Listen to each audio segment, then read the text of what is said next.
Welcome to the land of long live play where greatness is always waiting.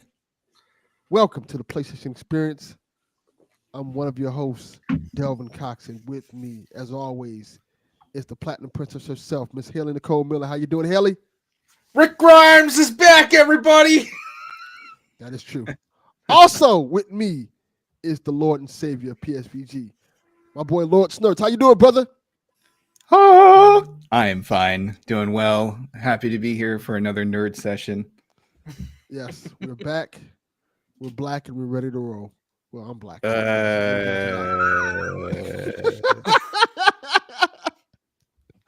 So I guess we'll start with Haley. Haley, how was your week?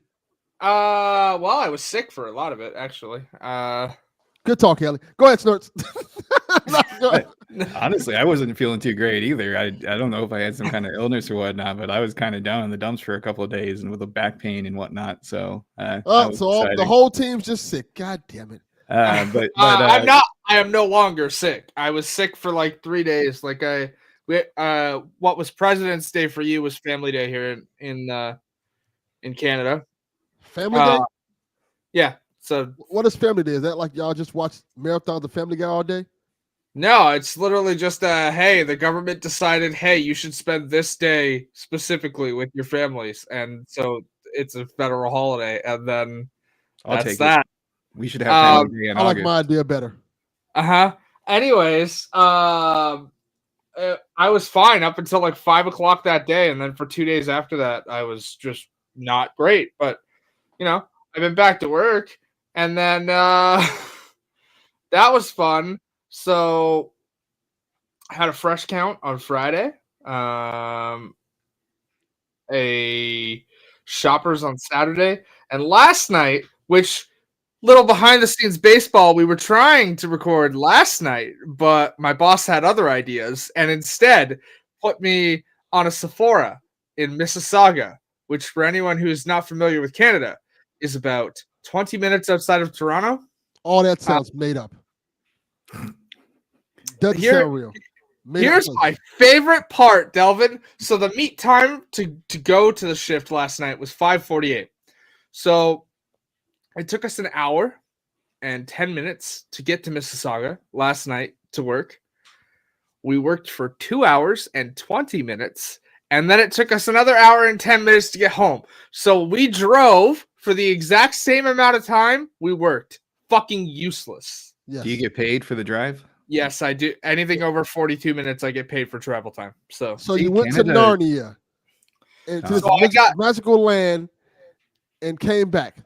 Yeah, I literally got paid to sit in the car for just as long as I worked. Yeah.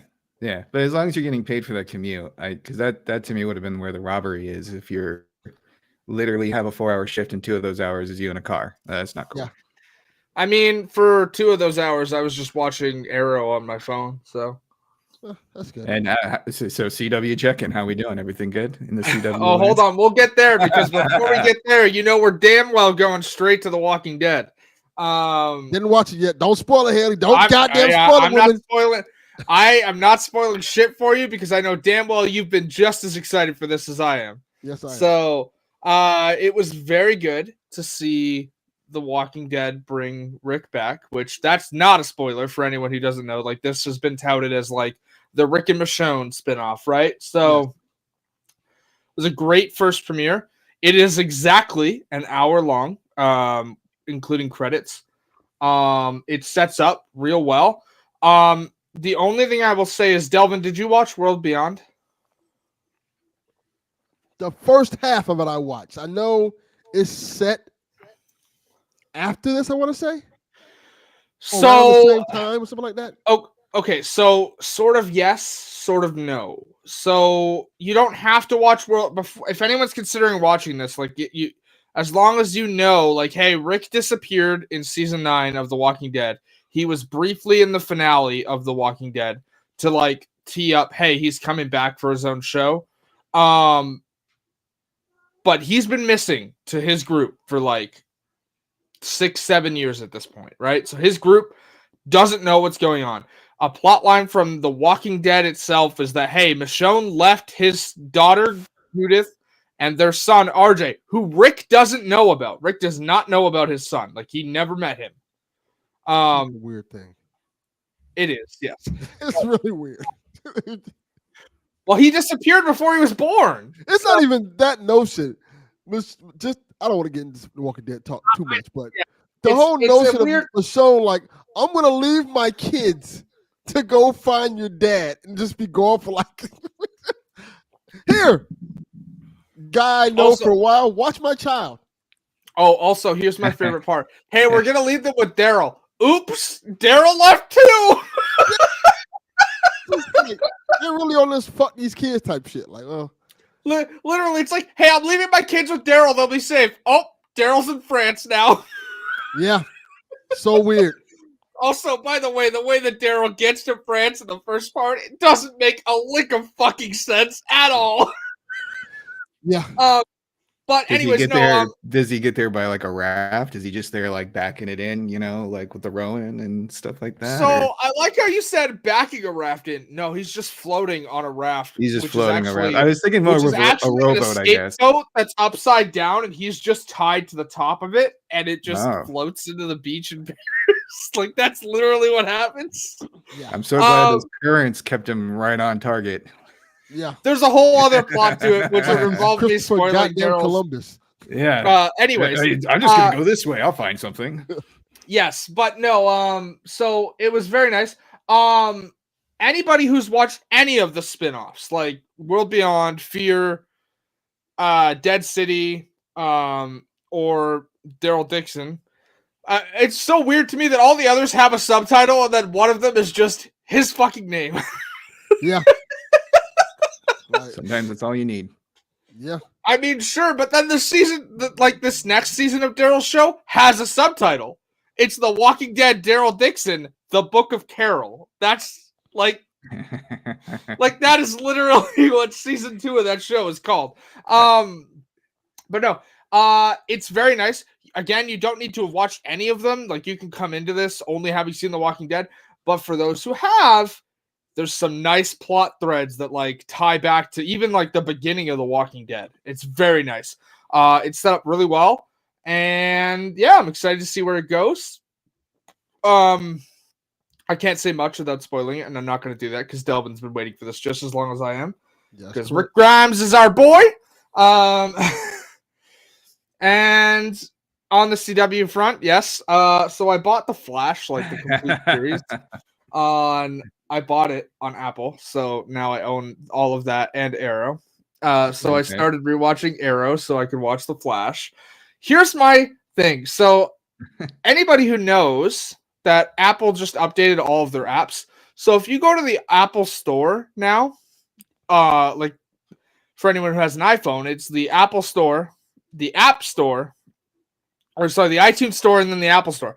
Here's my favorite part. If you go to the iTunes Store, you can't buy movies and TVs in it anymore. You have to go to the Apple TV app to buy that stuff. Yes. Here's the thing, though. Supergirl in the iTunes Store has a box set, right? Where you can buy it, pay one price, buy all the seasons, right? Okay. In the Apple TV Store, it doesn't have a box set. You have to buy them all individually. So how come they're selling them on both stores? This is why. They're not. They're not selling them on both stores. You can't access the box set anymore. It's gone. It's gone. Because you can't access it over. Okay. All right. But here's the thing. Everything else that had a box set on the iTunes store still has their box set through the Apple store, except Supergirl. Here's the even more fun fact. Anybody who knows, Heroes on the iTunes store did not have a box set. You know what it shows as having in the Apple TV store? A box set. Do you know what the funniest part about that is? If you click to buy the box set for Heroes, it doesn't let you. It doesn't exist. There's no store link for It it. says sold out. The digital version sold out. SOL. It's literally like you click it and it just reloads the page you're on. So it's like they fucked up two things. Like one should have it and one shouldn't. It's weird. But yeah, so I've been doing that. And then I'm just, been watching Last Week Tonight. I forgot that came back. That is, yeah, I love John Oliver. I love the fact that he's able to take these breaks too. I haven't watched yesterday's episode yet. I actually watch the show usually on Monday nights. I watched it this morning. Not to get like, because it is a very political show, but man, that ending of the first episode was amazing, and I encourage anybody to go on YouTube and check it out, because it's just classic John Oliver Last Week Tonight. So if you enjoy his shenanigans and his antics and his little crazy fucking shit that he does and gets Max to pay for it, which is the best part, with the exception of this last one. But like, anyway, and then we get our other John at the Daily Show on Mondays, which is very awesome for this guy. I love comedy and I love politics and history, so throwing those all together in one show is for me. Yeah. His 15-minute segment shitting on Tucker Carlson's interview with last was just, it was chef's kiss. Once we have this American dumbass. Even when Fareed Zakaria, who's like has like a mic drop moment of like, you're so fucking dumb. Everybody was getting in on that action because it was just so like, oh, it's a grocery store. What's a cart? Oh, they have a here's how you prevent like literally his so joke, weird. Like his stupid bit about the whole, like not John, but like Tucker Carlson. Yeah, Tucker Carlson. Like this is how you prevent the homeless crisis, and John just stops dead and he goes, I know I've said this before, but you're such a dick. Like, yeah, he is. Like, he is. No, it was a good bit. It's interesting to have him back. That's about all I've watched TV wise, and then gaming wise, I've played a bunch of like weird stuff. So I didn't have much energy to play while I was sick, so I played some Suicide Squad. Still, Season 1 should be here soon, I think. They keep tweaking the game, so we'll see. And then I loaded up Cyberpunk earlier, but I think the game glitched, and it was just like, when you log in, it's like press circle and then press start to like go to like load your screen. I hit load game and it was just red, so that was fun. So I didn't really get to play much of that today. And then I played some Dying Light 2. They've added guns, I guess. That's cool. All right. I had a gun somehow in my inventory, but I had no ammo for it, so I couldn't fire it. So can't tell you how that feels. So you throw it. Like can you throw the gun at people? No, I don't think you can throw the gun at people. I also played. This will shock nobody. I also played some Dead Island 2 on Game Pass since it's there now. Who do you voodoo, bitch? Yeah. Who do you voodoo, bitch? Yes, we all voodoo. That opening cutscene is still like, what the fuck is happening? Sure. Amazing. Yeah. I do like that Dead Island 2 cutscene. You're absolutely right. Like the opener with the music playing. I actually kind of let it play out a lot of times. Just because I always do. It's such a good. It's kind of like X-Men the animated series. Are like, we are not skipping the intro. Okay. Look, I want not to change the subject. I want to ask you both a question. Sure. Did you see what came to the PlayStation Store last week? No. Resistance Retribution. Oh yes, I don't know. Cool. So that's a PSP Resistance game. Yes. It was never released on PS3, and I believe it's streaming only, isn't it? No, you can. I think you can buy it and download it. I downloaded it to my system. Okay. I don't have the option to buy it. I can play it because it's part of like PlayStation Plus. Yeah, you can play it if you have PlayStation Plus. You can play it, but it should also give you an option to buy it for $9.99. But Yeah, I I see highly that. recommend playing it because for those who it's a PSP Resistance game. It is a very good PSP Resistance game. So Here's my thing though. I've never played any of the Resistance games, so like I feel like jumping into the PSP game is gonna leave me going, "What the fuck is happening?" Ah, I don't know. yeah and no. Because Resistance kind of does this thing where they're telling like with the exceptions of 1 and 2, because 1 and 2 are the same guy's story. Retribution and 3 are side stories.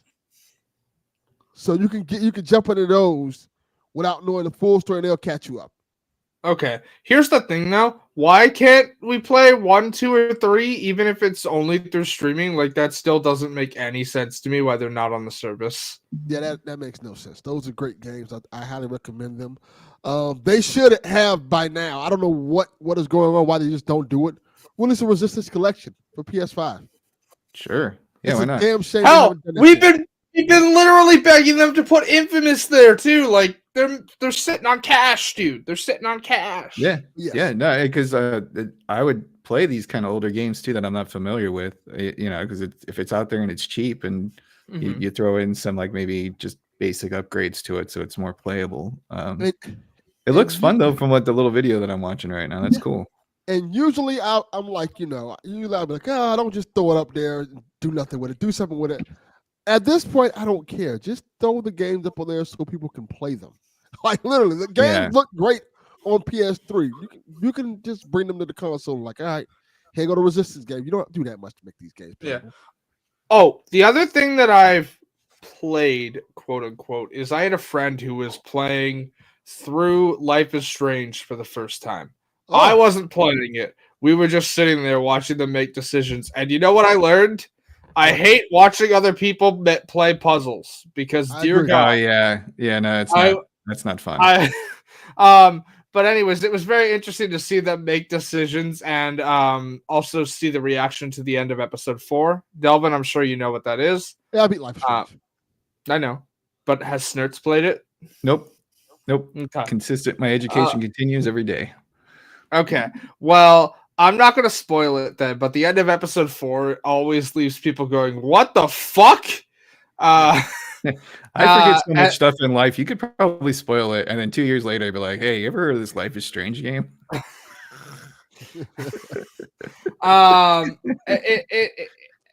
Episode 4 of that game starts off weird in that it's like, hey, everything you do in these first like 20 to 30 minutes doesn't matter. Because at the end of the last episode, we completely fucked with time. And to quote a famous Flash meme, that's a nice timeline. Sure would be a shame if someone ruined it. And so that's like the first 20 to 30 minutes of that episode. And then, you fix your mistake. And because you butterfly affected it, things still aren't quite the same. But then, like, you deal with it. And then episode 4 ends. And some stuff has happened. And it usually leaves people going, wait, what the fuck? And it did leave this friend doing that. And so they immediately started episode 5. And episode 5 is even weirder because it's a bunch of, hey, we're going to hop a bunch of timelines now. And then it ends with like a decision that amounts to, hey, every choice you made in this game, was it pointless? Or, a bunch of people die, but all of your choices still matter. Yes. And then after all of that, George Clooney comes up and says, I'm Batman again. Yeah. Oh, wow. That's a twist I never saw coming. Did he have the nipple suit? Did he have the nipple suit? Oh, he's not wearing the nipple suit. He's not wearing a suit at all. Oh, birthday suit. Yeah. Yeah. Oh. Well, at least hopefully it's the hot desert and not the cold desert. I don't know. I was looking at screenshots. There was some desert stuff. I don't know. It's one of those things too where like the brothers look familiar, but I know nothing about the game. It's like one of those. Oh, that's Life is Strange. You're thinking of Life is Strange 2. Life is Strange 1 follows a teenage girl named Max and her friend Chloe, who she gets reacquainted with while going to school in Oregon for photography. Oh, my bad. Cool. No, that's fine. Cool. So there is a sort of connection with Life Mhm. is Strange 2 and Life is Strange 1, but it's very minor. It's literally like two things. So based on your choice at the end of Life is Strange 1, when you start up Life is Strange 2, it will ask you, did you save this town or save this person? That's what it's going to ask you. Okay. And then Life is Strange 2's connection to that game will be dependent on what you chose. I always say fuck the town because the town's full of like spoiled rich people that just suck. And George Clooney has swagger. I don't know if it's George Clooney you say, but yeah. So most of the Life is Strange games are like separate from each other, right? Like except for True Colors also features a character from Life is Strange Before the Storm, which is the prequel to the first game. Yes, which is an excellent game. Nice. It's actually my favorite. I really like Chloe as a character. Anything else you play, Helly, before we talk about what Snurts played? No, not really. All right, Snurts, the floor is yours, buddy. Cool. I continue to enjoy Amazon Prime even with the ads, and luckily they have Fast and Furious X that only has an ad at the beginning, and then you just have family and action and cameos of everybody who came from the previous 9 Fast and the Furious movies, all to set up the next Fast and the Furious movie. Which he tweeted about, by the way, this morning, that like we're getting ready to film part 2. It was so obvious what it was doing the whole time. This has to be the most obvious Fast and Furious, and I know they're not like mysteries of life here. No. It's a very basic concept for the movies, and they just keep getting more outlandish and wild. But it was very much like, love how big the cast is, but it's like, oh, we got to go here so we can find this old cast member, and now we got to go over here and find this old cast member. And it feels like Jason Momoa is trying to like audition for the Joker in the new James Gunn universe. Yeah, because he is like the most flamboyant pirate guy, which I'm fine with. It was just kind of like felt out of place. Like you had this like one guy doing ballet while everyone else is like kind of brooding and talking about family and stuff like that. Hey, do you remember when this film series was about stealing DVD players? Yeah, I do. Yeah. They don't. So like, and they're kind of like following the same beats. Like, oh, we got to show that guy who passed away for like at least 30 seconds on screen, and then also that's not even him; it's his brother. There you go, even better. But I have to say, I was there. I was kind of feeling under the weather, and I was having a fun ride throughout the whole thing. So my question for you is, what did you think of the twist at the end? I mean, which twist that was supposed to be so big? Alan's character, like Reacher's character. Yeah, like you mean the white guy was there all the time? Like this fucking stupid. Like it was like, oh, guess who was in the foreground? The white guy, Reacher. Guess who was in the background? Reacher. That's what I kept thinking in my brain while it's I was like watching. the D12 song. Superman video. I was in the back. Yeah, there you go. Yeah, there I was. It's bizarre. It's bizarre. The Fast and Furious. And awful. and they like, I don't believe that anybody's dead, and this franchise is turning even worse to comic books. This franchise is all about people coming back from life. Like they just need to take a break so they can go do Wonder Woman or something like that, and then they can come back. Just look at it like this. Just think of it like this. More Transformers have died than Fast and Furious characters. And they're not coming back. More robots have been murdered. Yeah. I'm not even talking like the cartoon movie. I'm talking like the live action movie. More I know what you mean. Transformers have died than characters from Fast and Furious. Hey, by the way, the last Fast and Furious crew, like the Toretto crew member to die is fucking Vince. And that's in Fast and Furious 5. Yeah. Like they did. Well, yeah, he was an asshole. Before that, the last person to die was what's his name? The hyperactive guy from 1. I always forget his name. Yeah, I can't remember his name.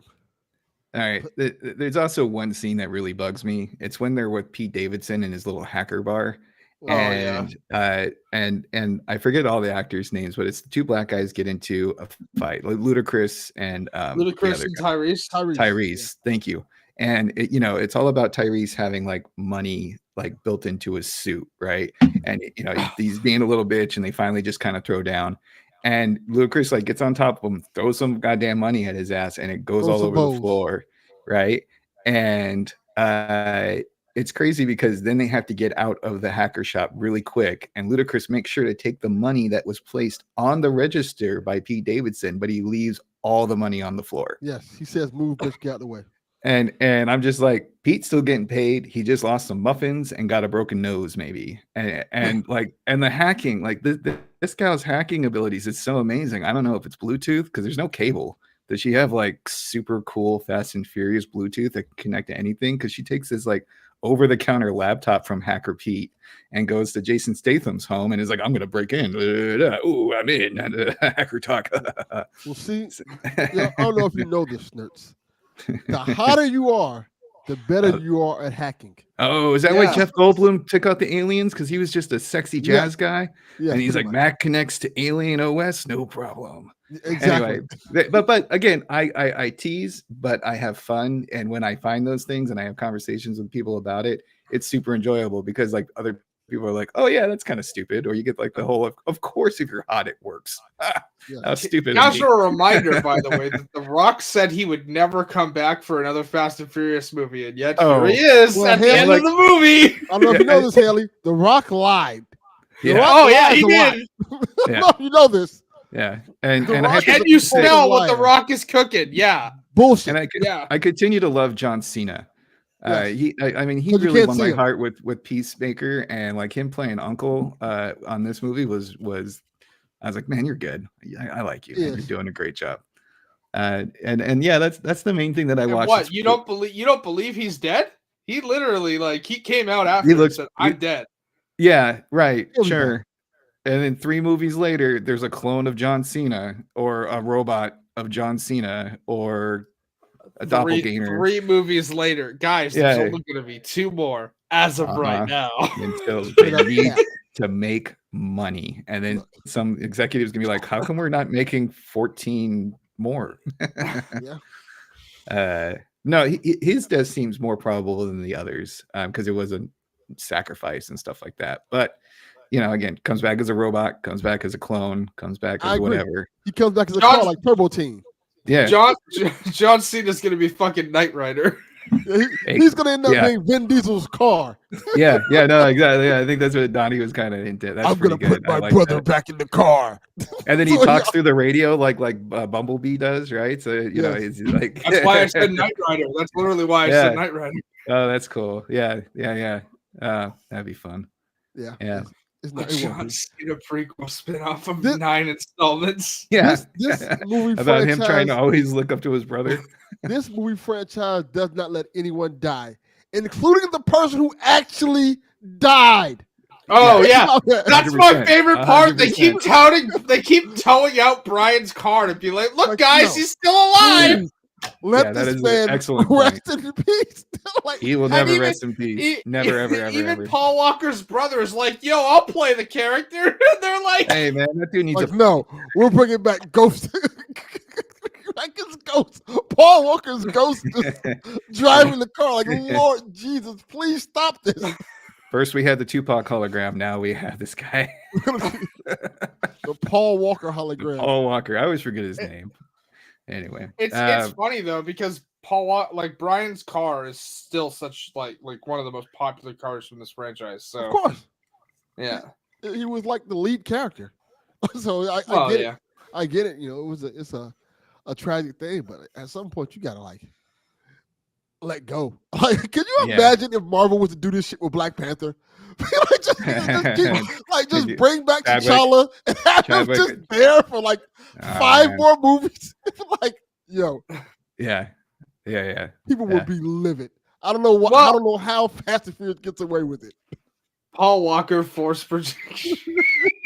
Yeah, it's okay, but see, with Hayden Christensen is that at least he's still alive. Yeah.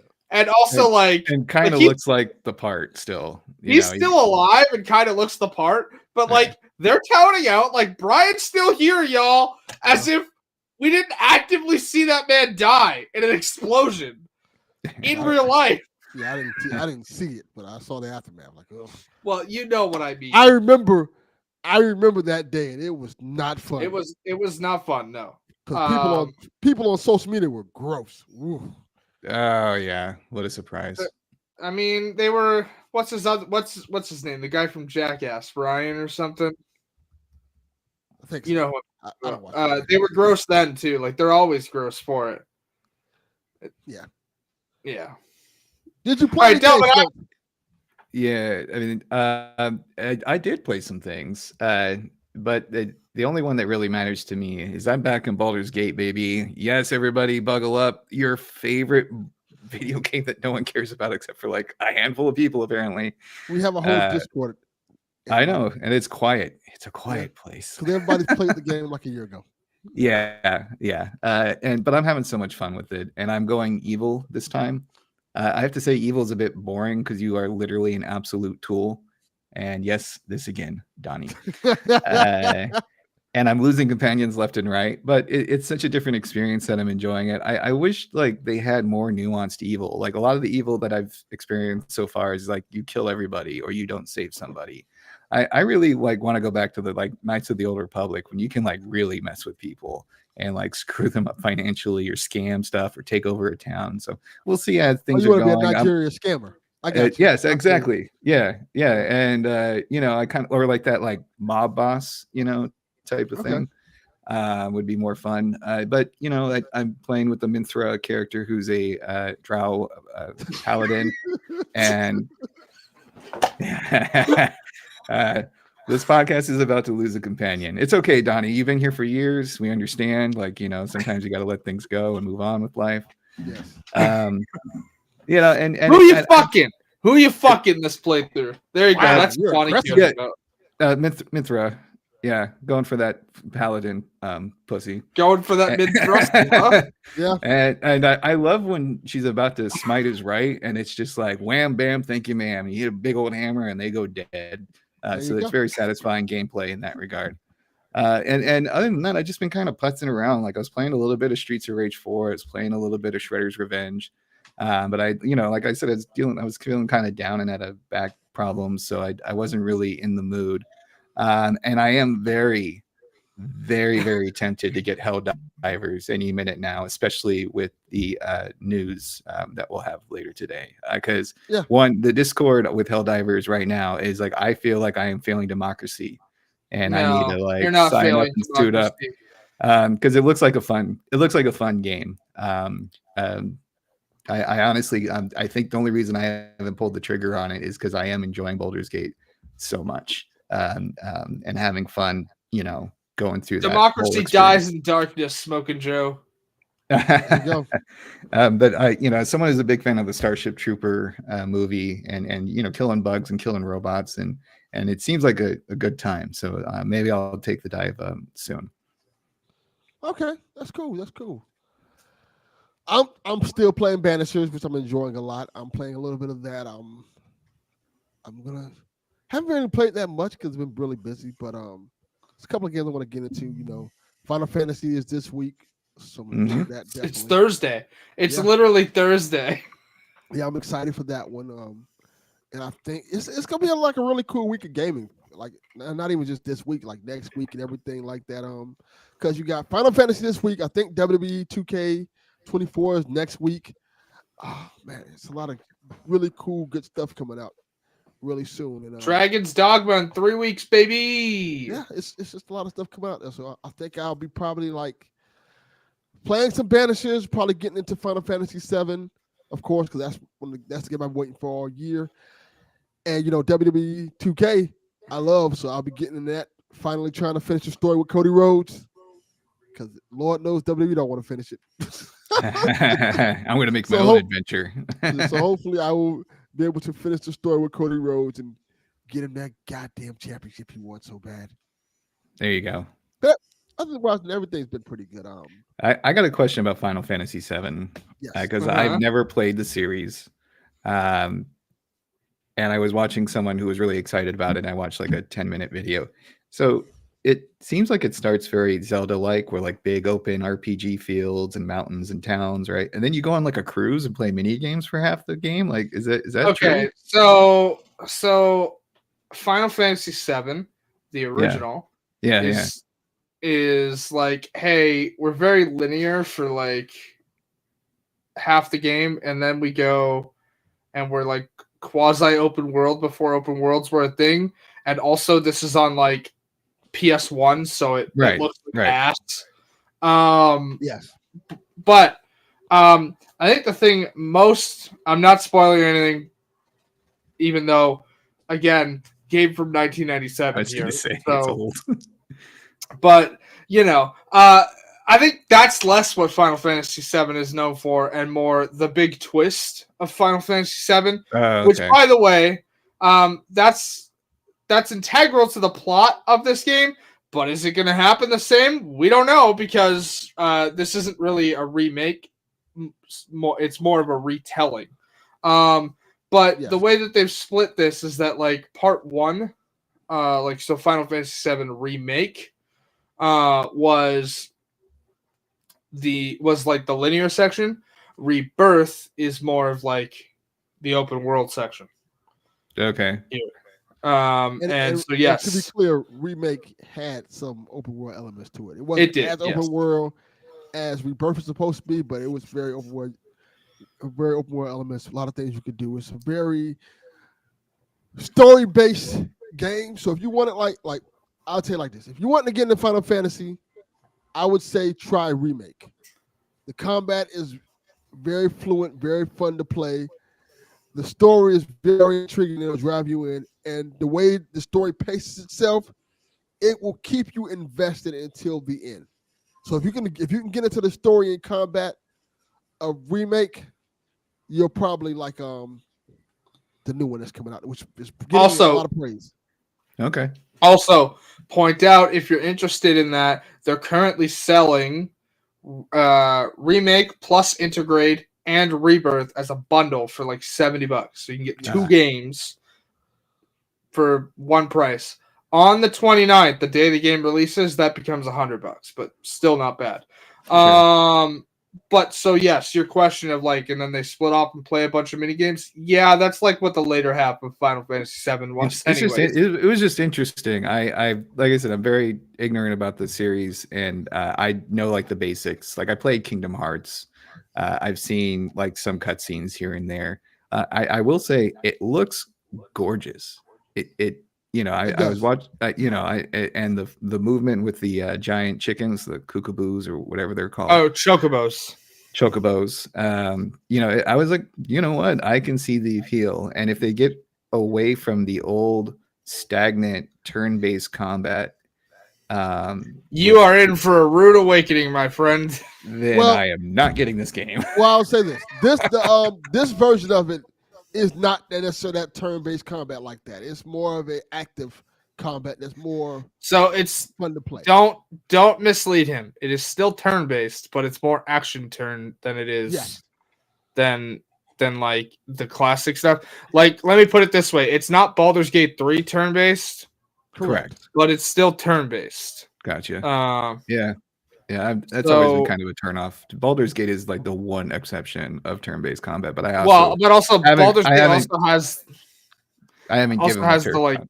So yeah, but Baldur's Gate also has the ability of like, hey, it's also D&D, so you would expect it to be turn based, correct. and That is very you're- true. like it's So This is more of an action-oriented turn-based. yeah. Yeah. It's kind of the way that like Yakuza does turn based. Yeah. Try the demo. There's a demo out for this, I think. There is, yes. Okay. It actually Good. just got updated to include more of it, and your progress from the demo would carry over. All right, cool. I just glad for fans of it. It seems like Final Fantasy is having another moment, and that's always nice when a beloved franchise comes back around for another Well, pass.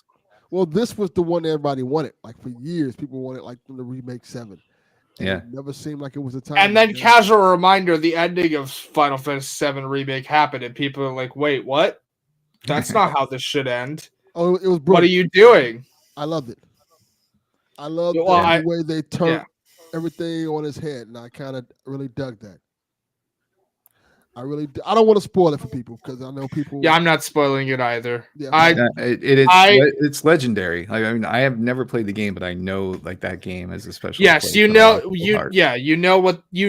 it is. We're not going to say it. And also, casual reminder, even though you know what happened in 1997, it may not happen the same here at all. Like the game has literally like spelled that out. Yeah, Paul Walker could show up and save the day. Exactly. He sure can. Except he's a cat now. Yeah. If anybody does not know what I'm referencing, that is a reference to Snowbike Mike from Kind of Funny reacting to seeing Kate Smith for the first time. You. No idea. Yeah, it went over my head and landed over there somewhere. Okay. Anyways, so there's a clip that keeps going around, which is Snowbike Mike from Kind of Funny was playing Final Fantasy VII on stream for the first time, and his reaction to seeing the cat character was like, "What the fuck is that?" Yeah, that's appropriate.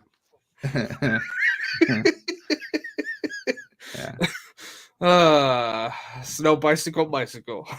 Yeah. All right, let's get to our stories. We got several ones. You want to say some? Get the stories, Ellie? Huh? No, I'm just like laughing at like I'm still the only one really interested in Kind of Funnies. Pretty much. Pretty much. Yeah. All right, let's get to our stories. As Snurts headed to earlier, the first story is Helldivers 2 raises the player cap to 700,000 ahead of the busy weekend. So, Arrowhead Game Studio still expects more players than that, but promises a smoother time. That is crazy. Good for them. Let me read some more because let me be up front. No, you're not the only person trying and failing to spread democracy in Helldivers 2 this week. Good to know that. The hardest nailed and ridiculously popular co-op shooter has been having a hard time adjusting to the fame, meaning some players have been staring at loading screens and queues for more often than they have been able to get into the actual game. That is me. That has happened to me several times when I tried to get into it. To the point I've said I'm not trying it. The developers have been apologizing for the situation, though, and things have been improving. Just yesterday, the developer Arrowhead Game Studio issued a patch that brought its server capacities up to 700,000 concurrent players. Unfortunately, the team believes this number still won't be good enough to entirely hold through what is expected to be a busy weekend. Yesterday's patch, which kicks Helldivers 2 players from queue if they're just idling on the startup page and taking up space on the server. And you know what? The patches have actually worked. So, one, have either of you, I know we were talking about it for a second, think about getting into Helldivers this week? Any of you got any ideas now? What do you think of this? I am super happy for the success of this game. But at the same time, I'm like, oh, I wish it kind of had an offline mode. That is something that's been kind of holding me back as well, because I am usually more of a single player person. Now, if we get a lovely PSVG game night going and like we need to save democracy as a fan base and a network, okay, fine. Democracy can die. Fuck it. I have no interest. It already died. I mean, you're right. It did, but I don't want to get a game like Division where like I start playing with 3 or 4 people and then it dies off, and then I have this game that I kind of enjoy playing and it's done. You want someone to play the Division with? Hi, I platinumed the Division 2. I've got like over 100 hours in that game. I will literally reinstall it right now. You know what I won't play? Helldivers. Fuck off, Dev. I'm sorry. You're honestly, this has nothing to do with Dev. I am not interested in a game that people can't clearly understand as satire. It has been so frustrating to see the discussion around this game take the same discussion that Starship Troopers took when it came out, when people can't clearly understand fucking satire. Media literacy is dead. To be fair, it's not the game's fault that people are stupid.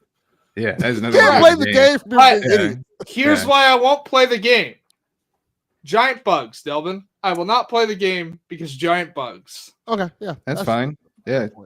It does look like fun though, and I love the silliness of it. I'm watching some of these videos of people randomly dying and everyone bursting up in laughter. Yeah, Donnie. Yes, that. I'm just saying, fuck off, Dev, because he does it to Delvin. So how's his own medicine taste? There you go. You know what? I'll allow it. Just say F off Dev. Yes. No, really, like, I'm glad to see that, like, the rest of, like, PSVG, like, Dev and the other guys, they're having fun with it. I do not do giant bugs well at all. I don't do it well at all. So it just has no interest for me. It's very interesting to see the discussion around this game. Is again, like I said, people don't understand media literacy at all. But I will say it's never not funny to see someone fire a nuke and have it land right beside their head. Yeah, exactly. Well, there are several ways that's not funny. No, but it's in a game. Like it's not in a video life. game. Yes. Yeah, It's not funny in a video game. Yes. I think it's very funny that one of the clips I saw over the weekend was someone threw a grenade and a bug bounced it right back in their face. Yeah,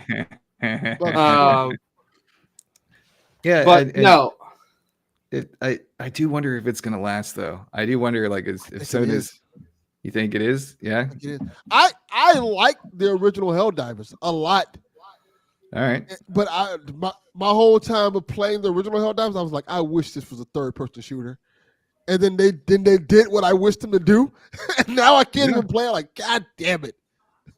Yeah, that must be. I mean, that's one of the reasons I didn't pull the trigger is because of the accessing into it. And like I said, I'm having fun with Baldur's Gate 3. But now that that's gone, there's going to be a night where I don't want to be down by the river, and I'm going to be trying to save democracy.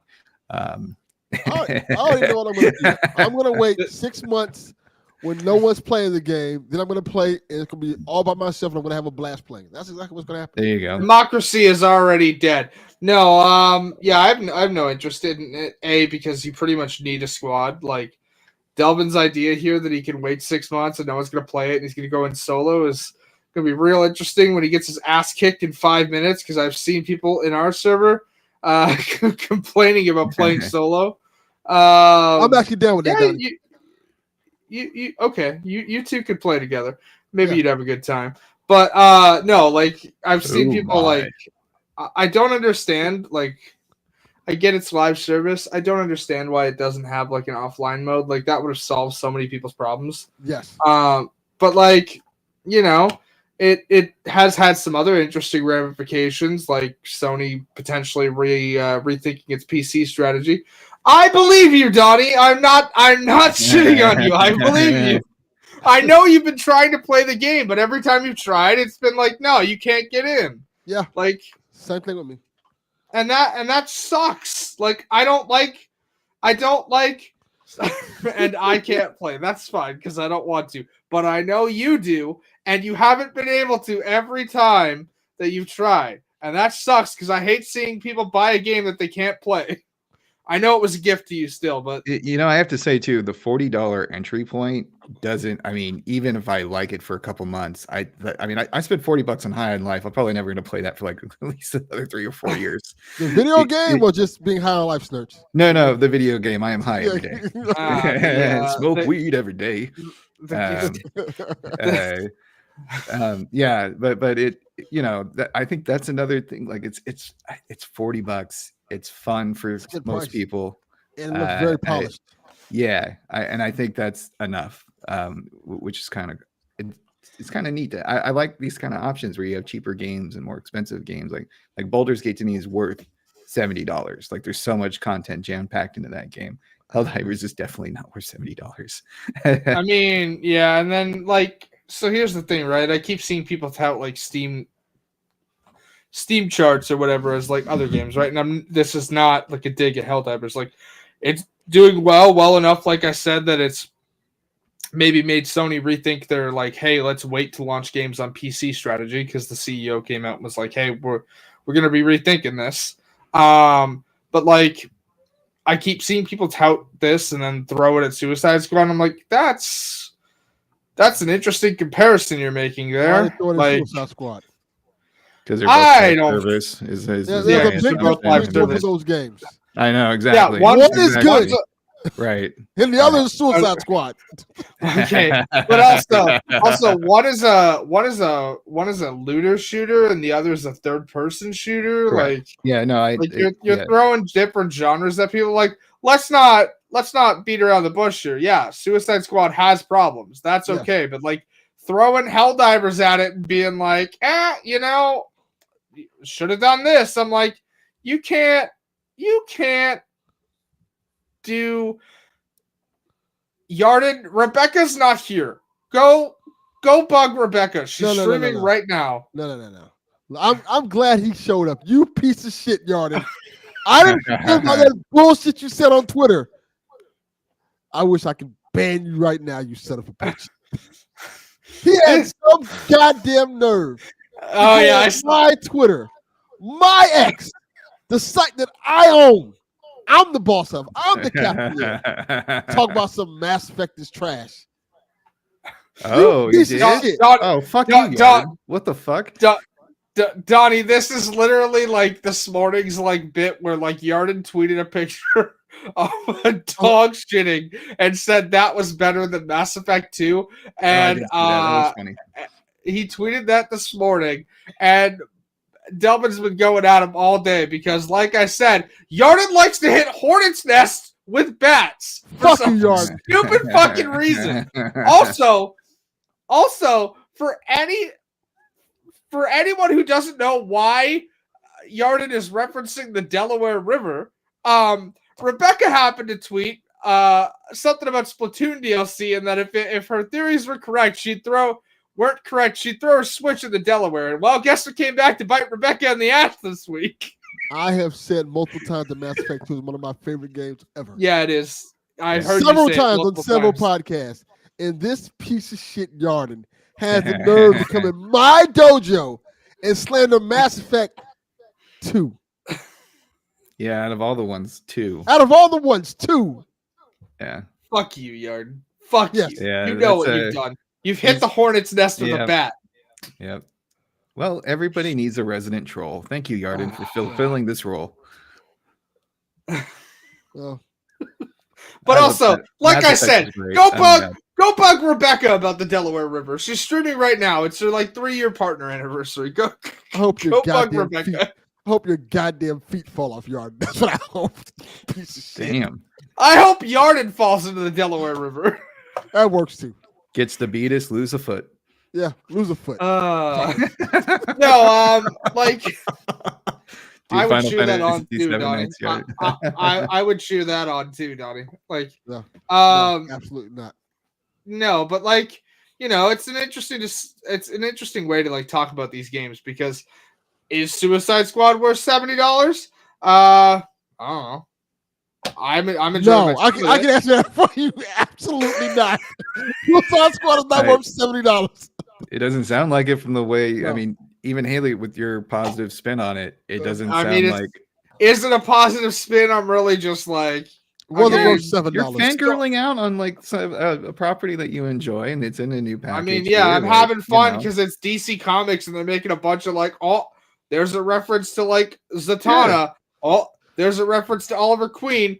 There's a reference to fucking Blue Beetle for some fucking reason. I wish they'd have reference to a goddamn good game. Reference that shit. Yeah, but why are they comparing Helldivers to Suicide Squad? Timing. They both came out around the same time. It's timing. It's live service. Co-op, game. Even though I think Suicide Squad has more single player options. It does. So like even though currently that whole game is online only, you can still play the whole game by yourself. And they've actively committed to bringing out like an offline version of that game, like down the road. Helldivers doesn't have any kind of single player. You can't just like form your own lobby and ignore. You can form your own lobby and ignore people, but you need other people to survive if you're playing on anything other than easy. Gotcha. Okay. And if you're playing on easy, you get less XP, less resources, stuff like that. Okay. Yeah. They punish you for playing on easy. Well, not punish, but like you get less out of like your time in that game. Kind of like it's not the same, but it's kind of the way that Wolfenstein calls you names, like the lower the difficulty you play on. Have you ever seen that? Yeah. Yes. Pansy Yeah. or baby or whatever. Yeah. Yeah. And he has like a little binky and then Yeah, which I mean that has its own set of problems, but we don't need to talk about that. But like play games on whatever difficulty you want to play them on. Like that's not what I'm saying. I'm just saying that like you may not be able to play anything above easy if you're playing by yourself. Okay. Yeah. Makes sense. All right. I play hard solo. You just gotta get good. It's hard though. Okay, we're not doing the Dark Souls, Elden Ring type situation where you gotta get good to play a game Look that here, you Smoker just Joe. bought. I Like- promise you, I never want to hear you talk about getting hard again. Or playing hard solo. Relax. There's a time and a place for masturbation, and it is not on the Not not on on this this show. podcast. Okay. Yeah. No, like look, I love Elden Ring. I love like Dark Souls. I like those games. And I have the patience for them. You know who doesn't have the patience for them? These two motherfuckers. No. Yeah, I don't. I They're haven't played not Ring or Dark get Souls. gooding at anything. They want to pick up a game and have a fun time with it. And you know what? That's okay. They're not here to get good. They're here to have a fun time. And guess Yes. what? They should be able to.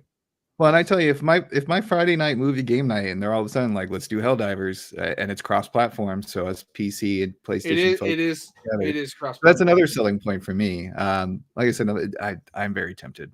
to Yeah. get the Which, game. by the way, is another reason for them comparing Steam numbers to Suicide Squad doesn't make any fucking sense. Like the concurrent player count for Steam being so high is helped by the fact that we're not just limited to only playing with PC players. Like they're playing with people on PlayStation as well. It's crossplay by default. So I don't know. But you know, like if you play on hard and have a good time by yourself, that's fine. But if you've got to get good, quote unquote, to do it, a lot of people aren't going to want to do that because a lot of people don't enjoy the Elden Ring or Dark Souls type games. They don't enjoy beating their head against a wall until they beat a boss. Like that's just not how they play games. Very few and far between for myself. Every once in a while I'll play something, but it's not all the time. Thanks, All Donnie. Yep. I can't wait till this game's on Game Pass. Moving on to our next story. Perfect. You know damn well, even if that game's on Game Pass, Donnie is not playing that. I know. I was just messing with people who wanted on Game Pass because it's going to get eventually. Our next story, which we talked about on Shaq a little bit. Star Wars Battlefront Collection is on PS4 and PS5 features revealed. On March 14th, players can get back online and fight in iconic battles across the Star Wars galaxy. It has has classic game with the bonus content, 54 maps across both games, 64-player online multiplayer, and it has the original single player as well.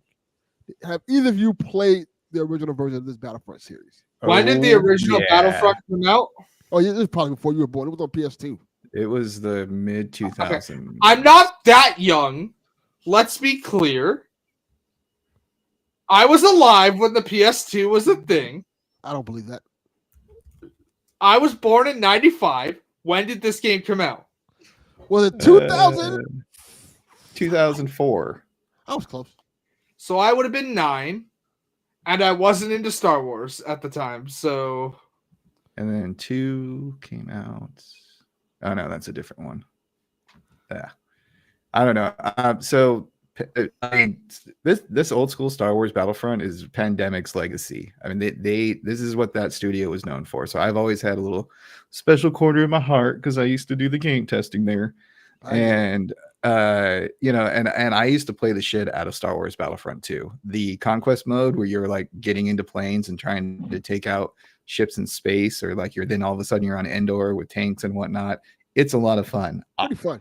I wonder if I'm going to get hung up on just how old it looks, and if it's still kind of, because it was a very arcadey loose game. Like a lot of rolling, a lot of like spray and pray type of shooting, and then like the heroes were kind of awkward but overpowered. So Yes. you know, I'm excited to see it come back, but this may be something where I'm kind of hoping that maybe like a year from now it's on the free like game of the month, and then I can really take a dive.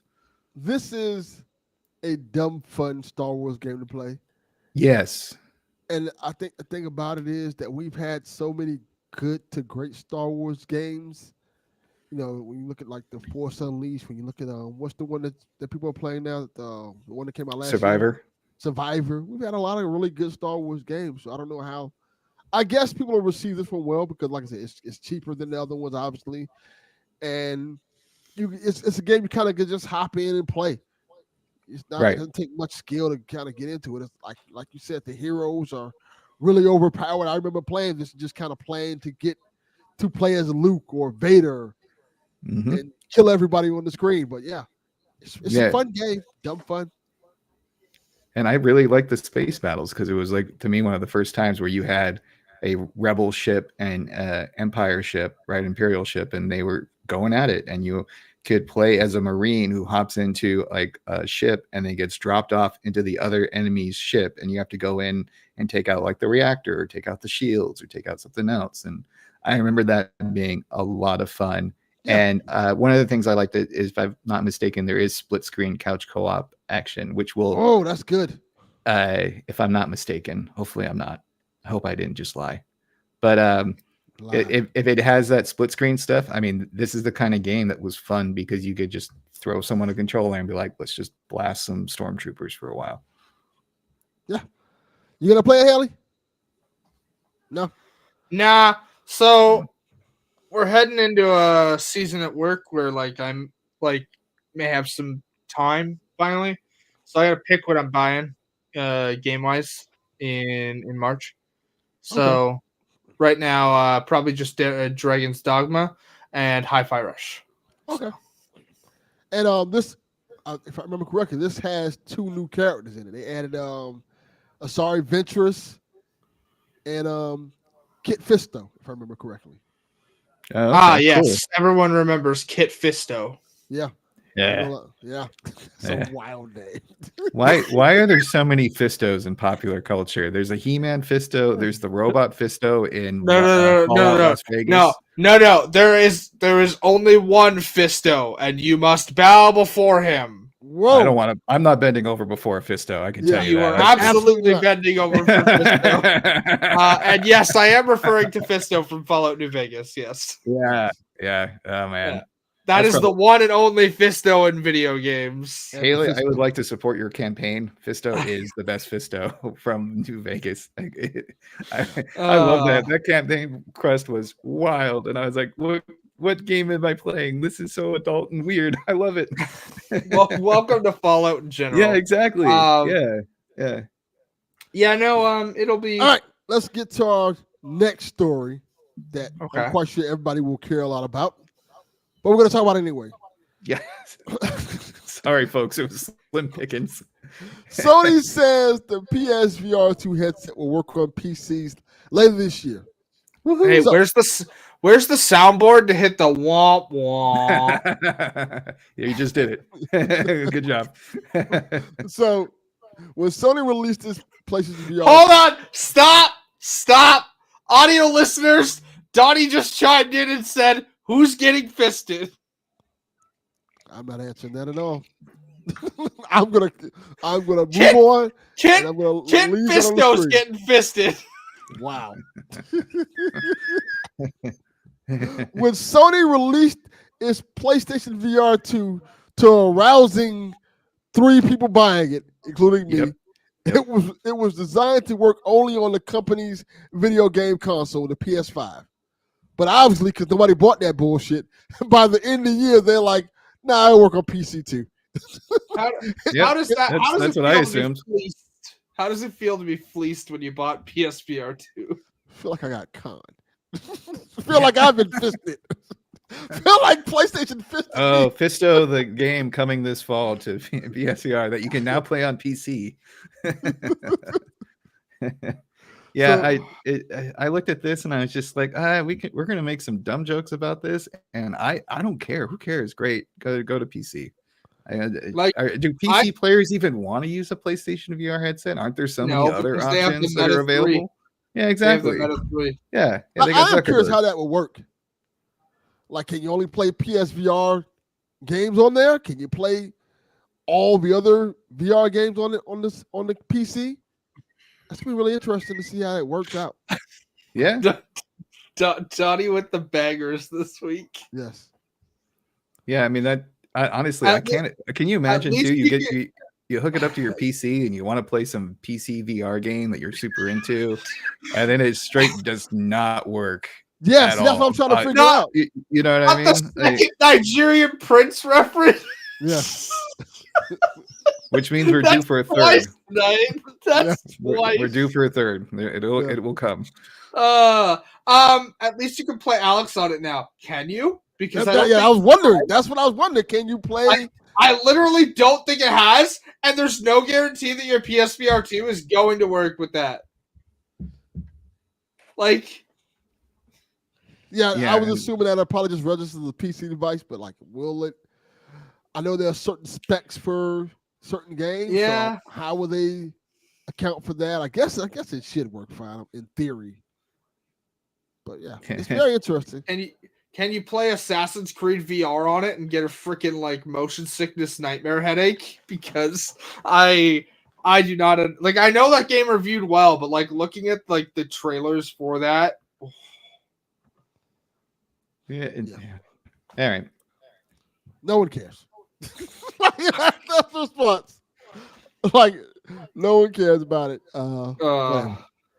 PSVR is dead, and it's Sony charging all that goddamn money for it. All right. I mean, also, let's remember they charged what, $600 without a game at launch. Yes, the same price as a PS5. Yeah. And you're just sitting there with your controller in your hand, waiting for Fisto. Yeah, they damn sure gave us Fisto. They even gives you a Fisto. A whole lot of Fisto. Yeah.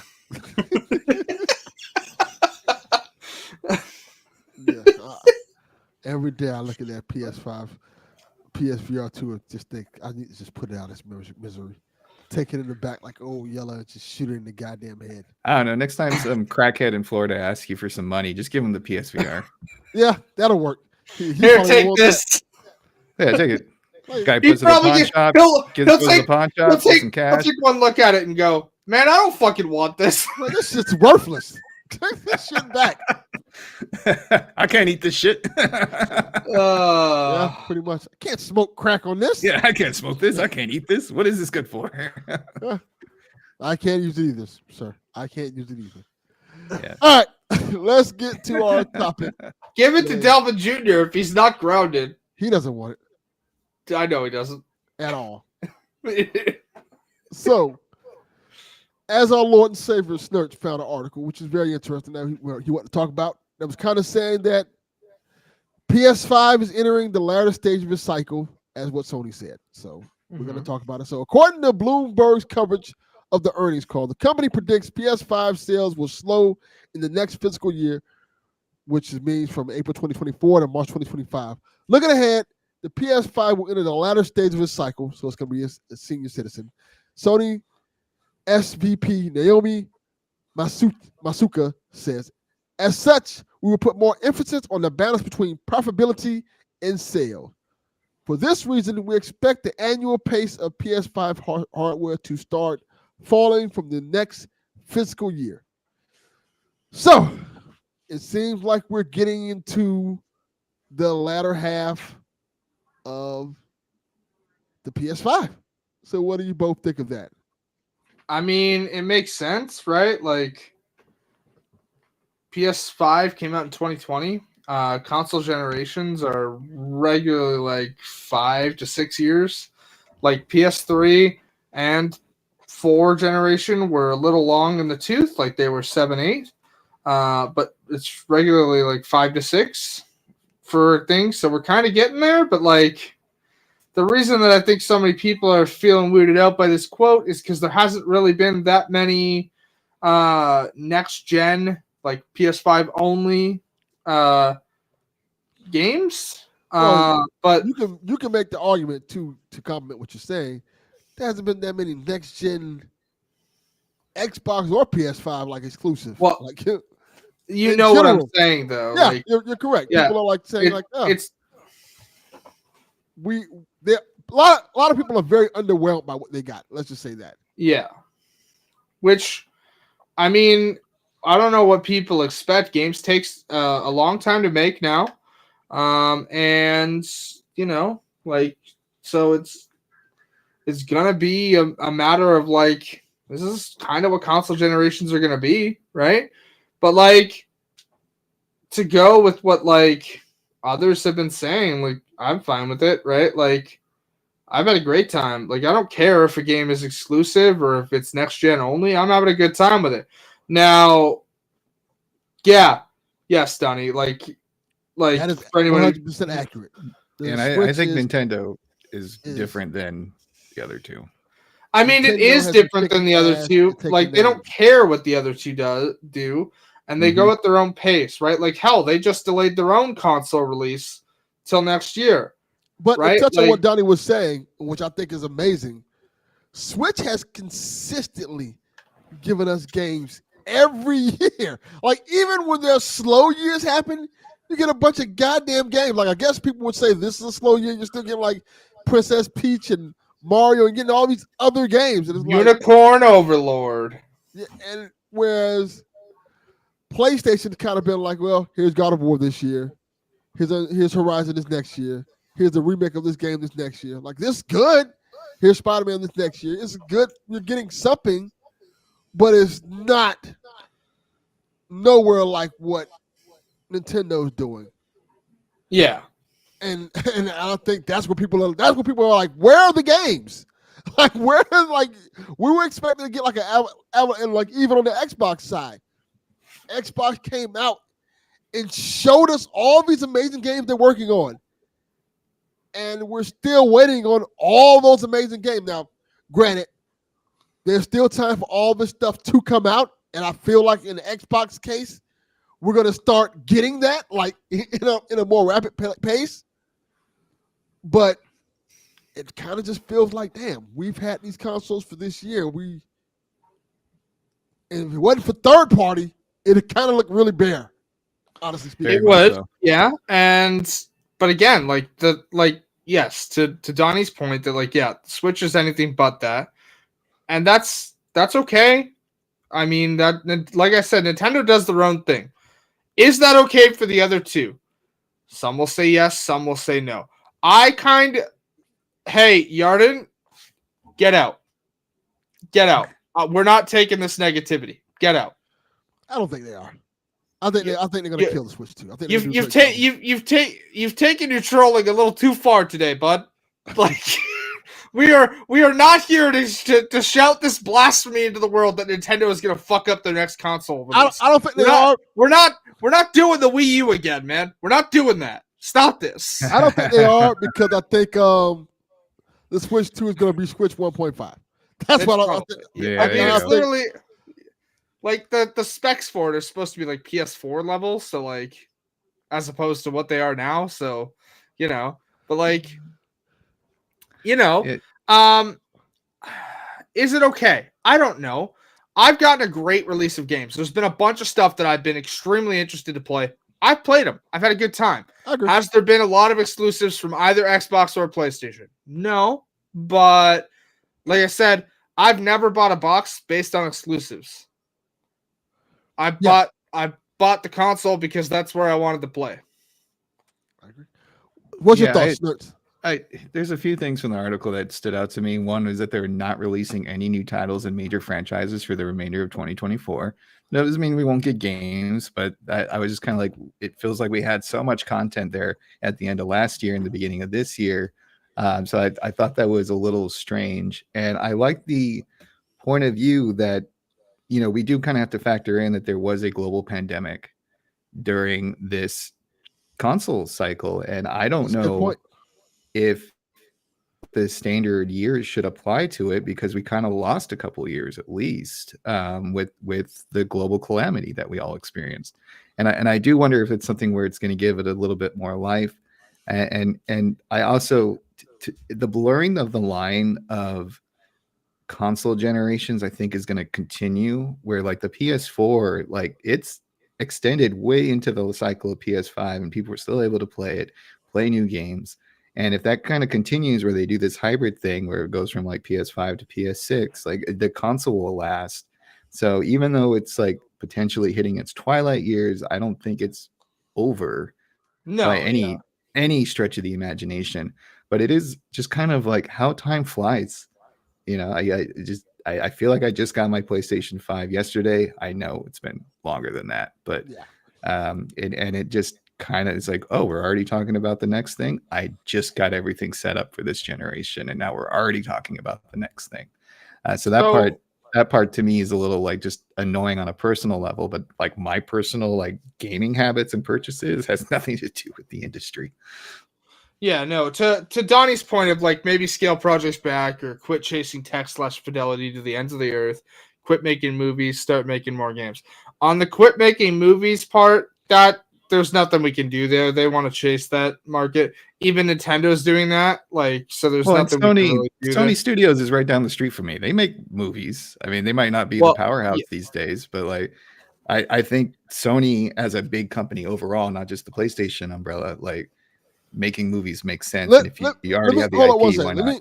Let me ask Don. I want Don to clarify that because I think he's referring to movies in terms of like the budget of video games and these absorbent budgets in video games and stuff like that, and how they kind of scale it up to these movie budgets and stuff like that.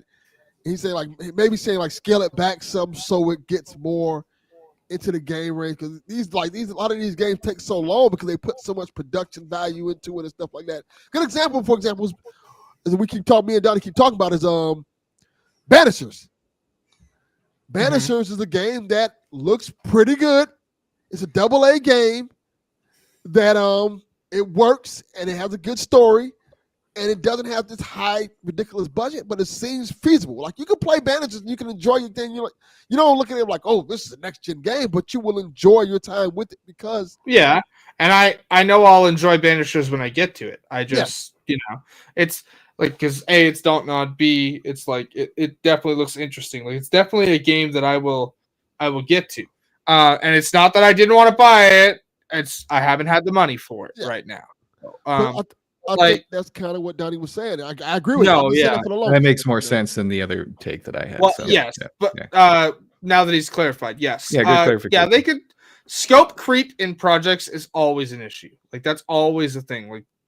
Like if you want the biggest notorious example of this, Cyberpunk scope creep. Like that from original reveal to release, they had to pull a bunch of stuff out. And even then it was, broken on launch and they've taken a year and two to fix it. But like Cyberpunk had scope creep. Like they had, we're going to have so much customization. You're going to be able to use your mantis blades and climb on walls and like jump and do an assassination on people and stuff like that. Right. I agree with that, Your Honor. Like, yes. But that also lays into another thing that these companies do, which is Hollywood accounting, which is a whole other conversation to have. And should probably be had by people. Yeah. But again, casual reminder, the most famous movie of all time to do this and not make a profit despite making like 3 times his budget back and everything is fucking Empire Strikes Back. It's never made a profit, despite the fact that, yes, it has, because that's Hollywood accounting. Is that, like, they find a way that it doesn't make profits. They don't have to pay residuals and anything like that, right? But, yes, a game should not sell 5 to 10 million copies and still make almost no money. That is a whole thing. But, yes, like, give the scope of, like, Banishers or something. Are we going to get there right now?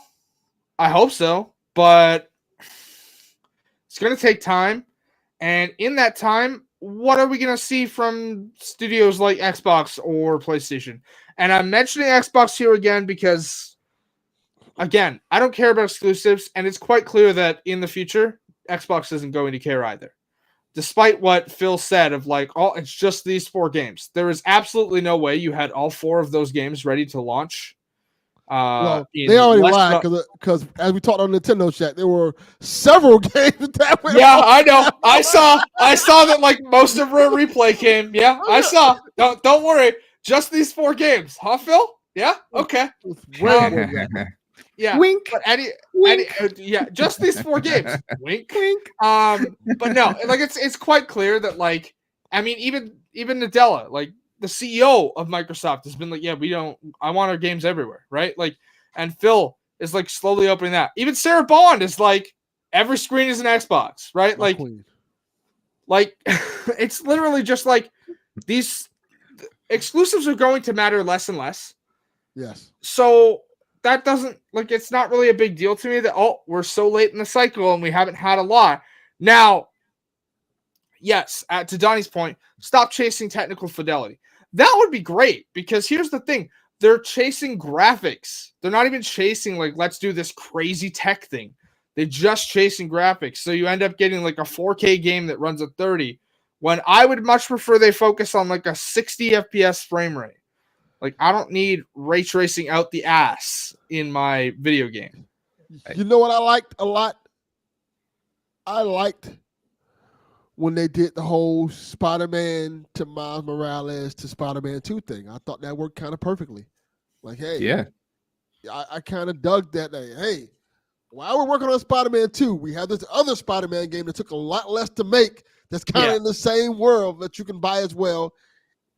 And it kind of kept the flow going. So when we got to Spider-Man 2, it didn't feel like such a long wait. And I wish more companies would just do that. Take the assets from the first game, build on it just enough to make it a little smaller game, then make until you have the other bigger game come out. Which, as we know, again, Miles Morales made more money than Spider-Man 2. Yeah.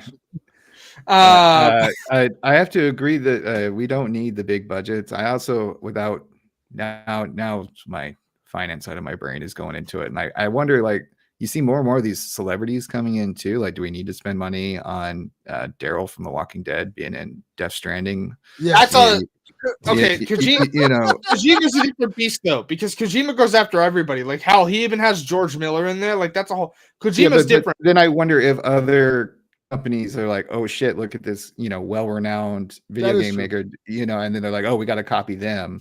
Again, without seeing the spreadsheets and the balance sheets and everything like that, like it's a little hard to know for sure. But there has to be room for change, and we don't all have to have like it's almost like when you watch the third Matrix movie and you see like the beads of water going across Neo's fist as he's about to punch the agent guy, and you're like, I don't need that. Somebody spent all this time and money on something that's so like small and insignificant in the grand scheme of the experience, and it's like just maybe lower down the graphics to be less ambitious with the gameplay if you have to, but like make a nice, tight, fun experience and don't charge $70 for it. You know what was a great experience like that? Hellblade. There you go. The first Hellblade game looked amazing. And it, to my knowledge, it didn't cost that much to make it. It was an amazing experience, and there was so much stuff that went into it. We need more stuff like that. Like, Sure. I love that we get. It feels like everybody's trying to be the Last of Us, the Uncharted, the God of Wars. Mm-hmm. When we don't need everybody to be that. We need this middle ground. We need things to supplement that stuff, and I think that we need to get to a level we get back to that. I feel like we got a lot more of that on the PS4 era, PS4, PS3. Well, I mean, there's a big reason we got more of that, and then they died, and then they came back, and now they're owned by Embracer, and so we see how Embracer's going. So a lot of that AA space was decimated by the closure of THQ, and then all that stuff was under THQ Nordic, and then now they're under Embracer, and we're seeing how that's going. And like, it's like here's a situation, right? Like, this is probably not the best choice for this, but Dead Island 2, right? I can't imagine what the budget for that game was. It was in development since 2014. It's been rebooted a bunch of times. Here's the thing, though. Embracer's really happy with how it sold. It launched practically flawless. Like, the game has had 5 patches total. And one of those patches was to update it to allow for DLC. And they've released one of their 2 promised DLC packs. And they're working on the next one now, right? But again, that game launched almost flawless, right? Like, I barely saw any bugs. And what was buggy has been patched. It had a great amount of, like, content in it. It's not open world, but, like, it's definitely, like, well designed, and it's definitely like a 20 to 30 hour game, and it fits under Donnie's, like, smaller release type thing, but it was polished, worked well, and definitely has great content to it, right? Like, it stuff like that coming more frequently would be great. Here's the thing, though. A lot of these publishers don't want to do that, and I don't know why. Like, we used to get games like that all the time, and a lot of them were under THQ, and that's its own thing, right? Like that. But now it's like they all want, like, they want to encapsulate all of your time. Like, look, I am the biggest culprit for this because, like, look, Assassin's Creed Odyssey is one of my favorite games, and I want the next Assassin's Creed game to be that size. Here's the thing, though. I know Ubisoft can handle that. But most dev studios don't handle that, right? Like, it takes so long for them to get there. Yeah, and going on the fidelity thing, just look at some of the biggest games that we have that's out now, like Fortnite. like Fortnite isn't a beautiful game, but it's doing game busters. Sometimes you just gotta make something that's fun. And something that people can enjoy, you know.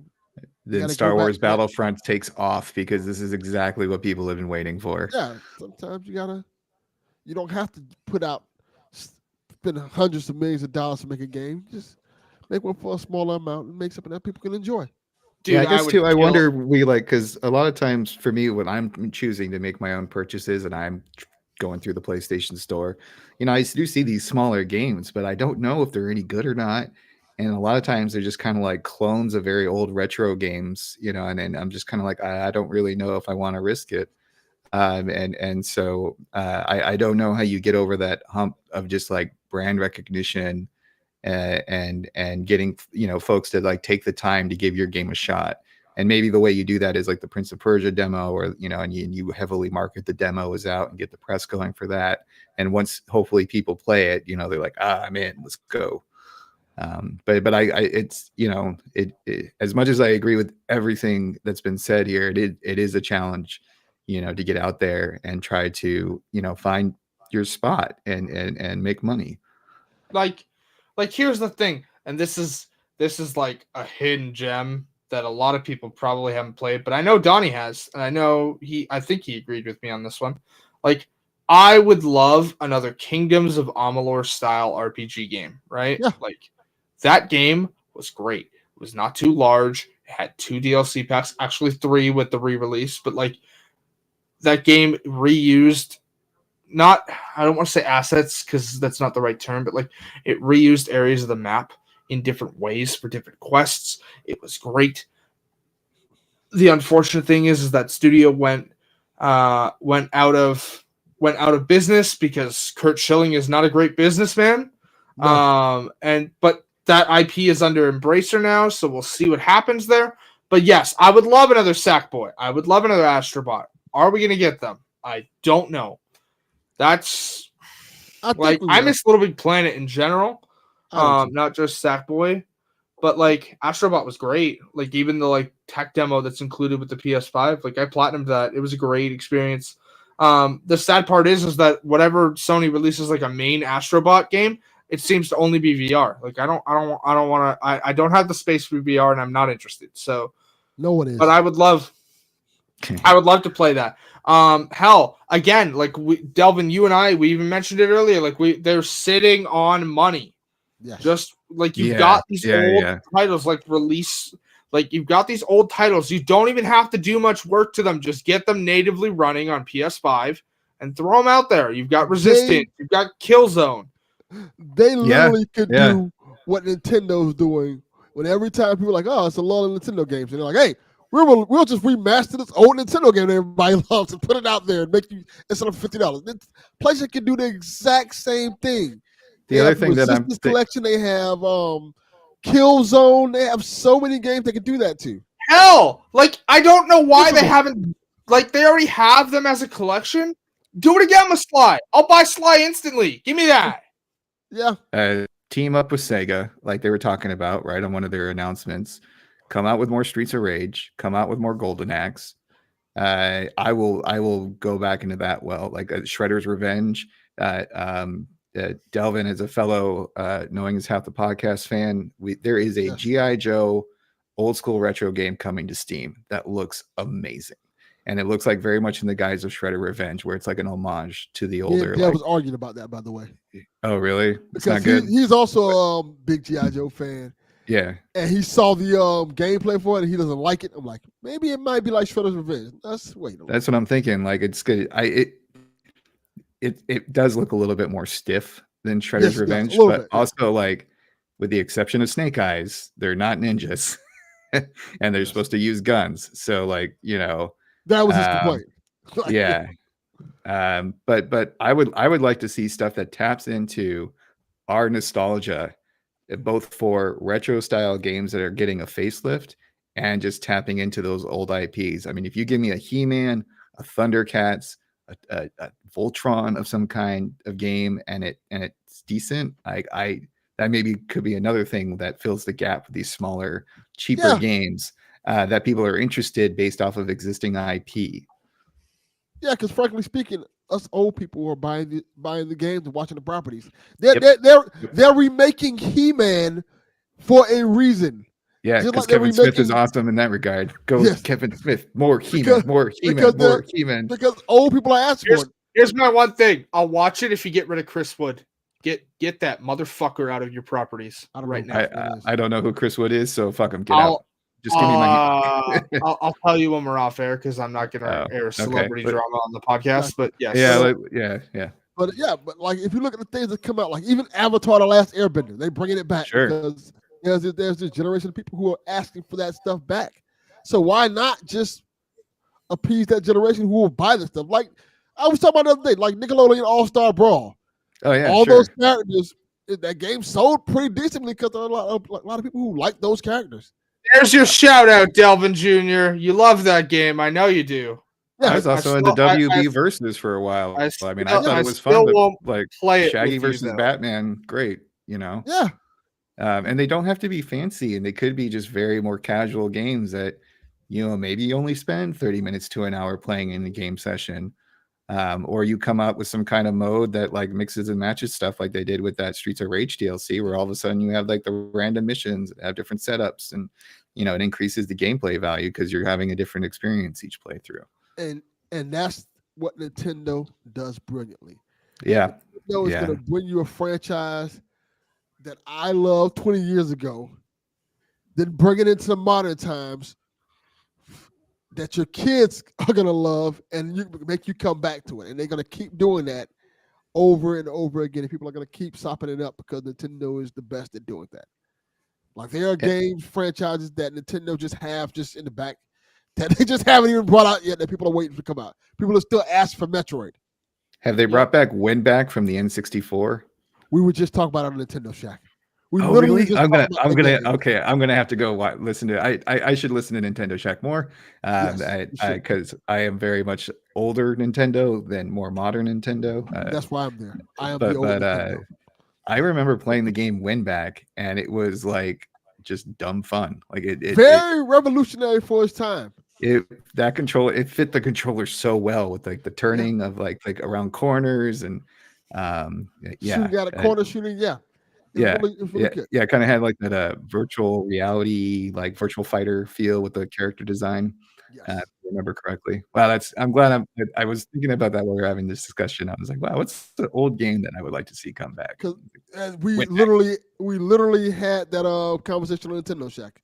Nice. I think Donnie said Winback, and I said Obscure, which is I don't know that one. I was talking about it on Nintendo Shack. You definitely should check it out. It's a survival horror game that was on PS2 just go in the Shack Chat. You'll see it. It's on Steam. Okay. Yeah, I'll find it. It's a great game. And yes, I am the oldest Nintendo. All right. Back when Game Boy had 4 AA batteries and a black and white screen. Back when Nintendo were men. Oh wow. Oh man. That's a wrestling reference, Undertaker reference. Yeah. All Sure right. it is. Let's get to some of these questions. We got some questions before we go. All right. Our first question is from Hollywood Bones. He asks, what would you want from a new PlayStation handheld system? Okay, so before we answer this question, he did link the Push Square article about a handheld console reportedly in the work. I'm going to go ahead and just point out that is probably false. Why are you killing our dream, Taylor?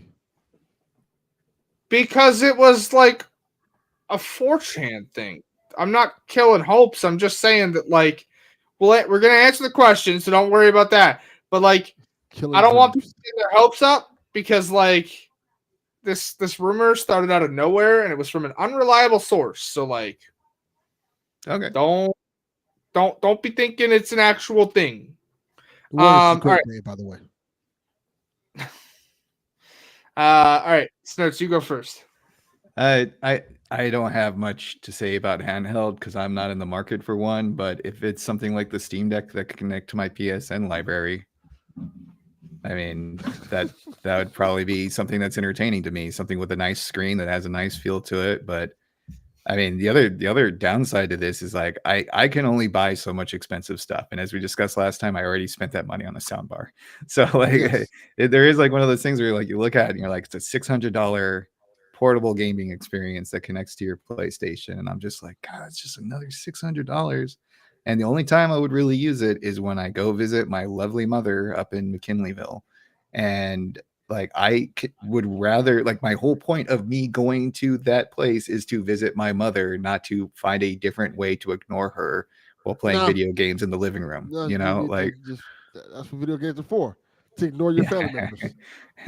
Plus, I still have my Nintendo 3DS and can go through Ocarina of Time any day of the week. But yeah, so I without extensive knowledge with handhelds, my friends have Steam Deck and they seem to like it. If you can make that happen, it's great. Maybe I wouldn't be into it. I am also not in the market for a handheld because, again, I also have to like measure my purchases. I'm not made of money, contrary to popular belief. But I have, like, if I were going to want one, I don't know, Steam Deck is like up there is like what you would want. Like, like even the Vita itself didn't have to connect to the console. It like had access to the store on it, so you could still access your library. But like, D-Life, get out of here! No, I don't want no cloud gaming on a handheld device. Just get your wireless hotspot going on your phone, and then you can play at the park and everything. Do not encourage Daniel, please. He already he takes that so far. No, I don't know. Go ahead, sorry. I was gonna say I remember Sony getting sued for an ad they had because it showed one of their portables being played anywhere, and it didn't specify that it had a Wi-Fi connection need. Oh, yeah. And it's just something that always kind of cracked me up because they always in the advertising show, people like skipping through the park or, well, look, I'm at Disneyland and I'm playing God of War. Ooh, everything's great. And then it's like really not. That's not also, how it works. If you're at Disneyland and playing God of War, I have questions about what you're doing. Yeah. Disneyland must be well, but like, yeah, it's true. But like, it's just, to me, it's always like the promise of portable gaming is always so much bigger than what's actually delivered. Like, the money I would spend on a portable device, I would probably spend on the rumored PS5 Pro, right? Yeah. Like, sure, yeah. But like, I don't know, Vita 2. Sure, let's go with that. Like a more powerful Vita. I don't know. I'm gonna say a controversial thing, but but stick with me. The PlayStation Portal, as ugly as it is very comfortable. It is like a really comfortable system, and I love the screen of it. The screen looks good. It's comfortable, but it's fucking ugly as fuck. Throw the batarang. Throw it. Yeah, it's an ugly ass system. It is really ugly, but I like it works the way it's supposed to work, and it's really comfortable and it's really good. I wish if you can make the PlayStation Portal, but look like the Rogue Ally and have everything the Rogue Ally has, I think it'll be pretty cool. You know, even with its ugly demeanor, I am not such a discerning individual apparently as Delvin is. It's an ugly motherfucker. It is. It looks very ugly. But if it's comfortable and you have a case that you can travel in, without it breaking, because that's the only thing that makes me nervous. Is like I'm gonna be eating like a sandwich or something, and like right on the screen, and then I'm trying to clean it off, or like I don't put it on the thing right, and then it breaks in the middle of the screen. Like it just looks so flimsy. That was like I haven't touched one, so I don't know if that's the case. But just off the also, I don't. Again, like the Portal is like it definitely serves its purpose, and as Donnie alluded to earlier, it's exceeding expectations, which I assume were low in the first place, but like it's exceeding them. I don't have a use for it because, like, hi, I'm in my room right now. Like right there, like, hi, where my hand is, that's my bed. Here's the cat. My TV is right in front of the cat. And there's my console. So, like, And I'm glad, Donnie, I'm glad you like to laugh, and I will try to laugh more. And because it is very easy when you have such lovely conversations. Like you gotta say what Donnie said in the Jim Ross voice. By God, he's got the portal. Austin hit him with the portal. Slobber knocker. Is that another wrestling? That is a wrestling. Is that more wrestling? Okay. It's like that. It was me, Austin. It was me all along. It clearly was. Wow. No, like Haley, I thought we were going to team up about not knowing wrestling. It seems like you are now in. She only knows that line.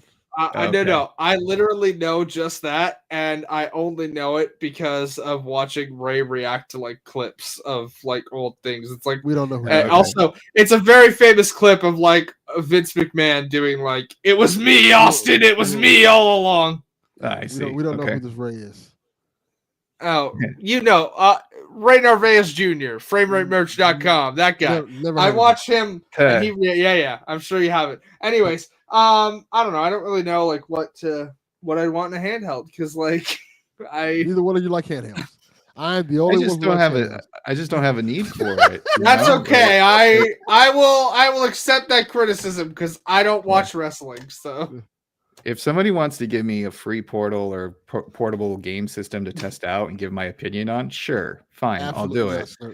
I'll do it. Until I find an actual need for it, you gotta do like I did to get mine. Oh, I know. I do. I could do what you. Yes, yeah. I'm not gonna. That's 100% accurate. I would not hate on that scenario. Yes. But yeah. So maybe one day. That is correct, Foggy. He's a horrible person. All right. Our next question, since it took us 30 minutes to get through question number one. I did not think with two of us not interested in portals, it's amazing how much we had to say about portals. I mean, we did go on a bit of a tangent and lead to like Vince McMahon doing the freaking "it was me, Austin, all along" bit. So like, there's that. Yes. So Mr. Pastor Lucas Hamswisher says, you have to go without Wi-Fi / screens, running water, or ways to cook / keep food for the next 30 days. I'm gonna fucking die. Mm-hmm. What is the easiest? Yeah, me too. 100%. Which is the easiest? Which is the most difficult? Or what situation would you ruin? Or which situation that would ruin you and your family the most? Okay, so this is what it is. Either you have to go without Wi-Fi / screens. Running water. Or running water. Or ways to cook food. Okay. So try to read this correctly. Oh, no Wi-Fi or screens. Oh, I didn't see the or. That's that's very important. So it's either You go without Wi-Fi/screens and running water, or ways to cook food for the next 30 days. I All took of this would completely ruin my different. family. Okay. It doesn't matter which option I choose; they're both ruining me. But I'm gonna go with the one with Wi-Fi because I need it for work. So Yeah. I would say the worst is running water. like we 100%. because you need water to live and to bathe in every aspect. So that would probably be number one. who's Brett? I don't. Bret Hart, the greatest wrestler of all time. Yeah, so I took this as an and I was like, "There's no way I'm surviving this scenario." Yeah, all of that were dead. Like, yeah, because I'm like, or. And I was also wondering, like, is this following me around the neighborhood? So, like, Yeah. if I go to my friend's house, their water doesn't work. They don't have any Wi-Fi or screens or food. But if it's an or, that's completely different. I'm going to go with food is the easiest thing to do. I'm just going to be ordering out. Like, I'll just have to, like, it'll be annoying because I can't keep food for very long. But food would be the easiest to do, but the most expensive. Yeah. Water, you literally cannot live without. No, water would be terrible. It would be very hard. Like Haley said, that Wi-Fi screens, like I would lose my job. I would lose my job within 2 weeks. Yeah, they would. My schedule is online only, so like not being able to check that is. Yeah, I'm doing budget stuff. Like I need to be online with the Excel and everything. So. But yeah, much easier with the or. I should really read questions easier, but I did kind of like this idea of just like this dystopian thing, like how would I survive? And I'm pretty sure by the end of it, I'd be dead. Like, what are you gonna do without like water? Exactly. Nothing. Gonna die. You're gonna die. So my first thought without running water is how bad is my already fucked up back and hip gonna be when I have to like slug jugs of water to my place just to flush toilets? Yeah. Like having no water is horrible. It is one of the worst things you can ever experience. I've been through several hurricanes. Yeah. And not having water is awful. Like I'd rather not have power than not have water. Yeah, we were really close to the Northridge epicenter for the earthquake in the early 90s, and we had only thing we had going for us is that we had a giant ass pool. So we were able to, like, everyone was kind of taken from the pool and boiling the water. But yeah, it's a challenge. You don't realize how much you use running water, like minute by minute, hour by hour sometimes. Just even the simple thing of, hey, I'm thirsty. I want a glass of water. Right. Like it's just like, oh, we don't have water. We have to use that to bathe. Like, Here's the thing though. I don't really drink water that often because I add stuff to it because I can't stand the taste of water on its own. Haley, you have to drink water. Water is important. Very important. I do drink water. I just add a water enhancer to it because water on its own, gross. What the heck is a water enhancer? Like a flavor pack or something like that. Like a flavor pack. Are you making Kool-Aid? Yeah, exactly. Yep. That's our old school. So back in the day, it was called Kool-Aid. So now they're called water enhancers, and like water they don't enhancers. Because they don't Kool-Aid. Because water. Because they don't. I do stay hydrated. Relax, people. No, you don't. Anyways. Everybody got so parental all of a sudden. They're like, no, man, you gotta drink they know water. it's insane. They do not sell like Kool-Aid in packets now. It's like little droplets that you like squeeze into your Sunny water D. and stir in. Yeah. Sorry, I saw Sunny D is good too. I just thought of Sunny D. Oh, wait. When was Sunny D purple? It's always been orange. No, it's not, but their ad campaign was very much like, oh, what do we got? We got water, milk, purple stuff. Oh, Sunny D. Yes, it was. Oh, okay. Also, yes, Daniel, it's more like Gatorade than like Kool-Aid because like you squeeze it in and then stir. Mio. I know what Mio is. That's pretty good. Yeah, like that stuff. That's a water enhancer. Haley's gonna get goddamn scurvy. Not drinking no water. You're gonna. Well, no, isn't that more of a citrus thing? Like as long as she eats some orange wedges, she'll be good. But yeah, that's interesting. I like water. Yeah, a lot of this stuff has extra additives to still be healthy. It's not just Kool-Aid anymore. Right. Right. 0 calories, 0 sugar, nutrients. Also, blah, blah, blah. also you can also like literally just get like they sell loads of this stuff. Like there's the Mio stuff, the Gatorade stuff. You can get water enhancers that turn your water into lemonade, or even like orange crush flavored ones. Like this stuff's all out there. Delvin, have you not been to a grocery store and been in the juice aisle? Because it's right there. I'm not saying. I've never said water is disgusting. It's a thing we have to drink. Okay, but again, the pipes in my building suck ass, and so I can literally taste metal in my water. Even with the filter?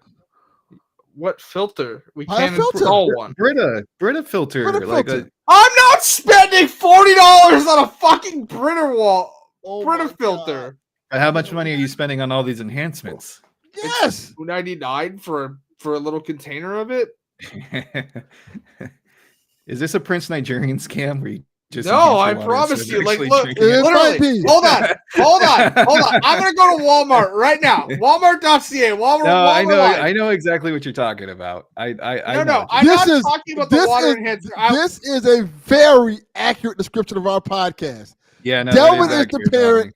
Haley is a child. This is 100% accurate. I have to again. We've had this conversation before. You literally said it's like raising an additional white child. I know. Yes. Anyways, Haley, how come you're not going to the doctor? How come you're not doing this? How come you're not doing that? Anyways, on Walmart.com, a Brita tap filter right now is $40. I'm not paying that to install a Brita filter in my fucking. You literally just clip it on your faucet. It's so good. It's or you buy the pitcher and then you don't change the filter like you're supposed to, like I do. You just change it a couple times a year. Yeah. The pitcher is $25. I'm also not paying that. I will buy you a filter and send it to your house. Buy her one of those straws that you can drink out of any river from, those emergency survivor straws. You just get her one of those. Okay, hold on. Go out in the Great White North, here. No, not you. You're fine.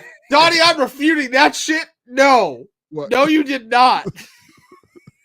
No, you did not. Yes, we did. What, you used to sleep on hay? Like, what the hell? No, I used to sleep on. Did you have a cot or a farm hammock? girl? No. Yeah, right? No, got out of the barn and back in the big house. It was like a foam insert thing. It was like a foam insert thing that like came with the bed, and it really wasn't meant for an adult. And my old cat Soot, may she rest in peace, had started taking pieces out of it. So yeah. And then a friend I have locally got me a new mattress.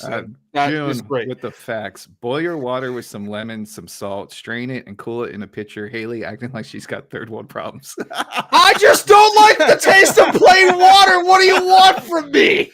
We want you to goddamn live. Yeah.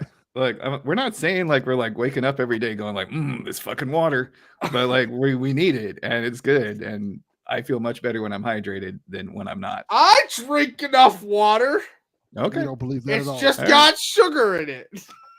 That is not the same thing. The beat.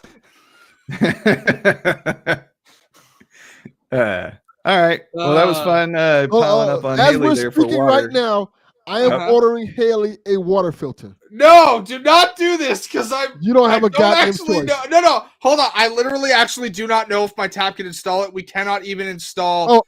I'm buying a No. Hold on. Before you do any of this, you know those like nozzles for your tap that like turn the water from like being like out the spout and it's like, you know what I'm talking about? Yes.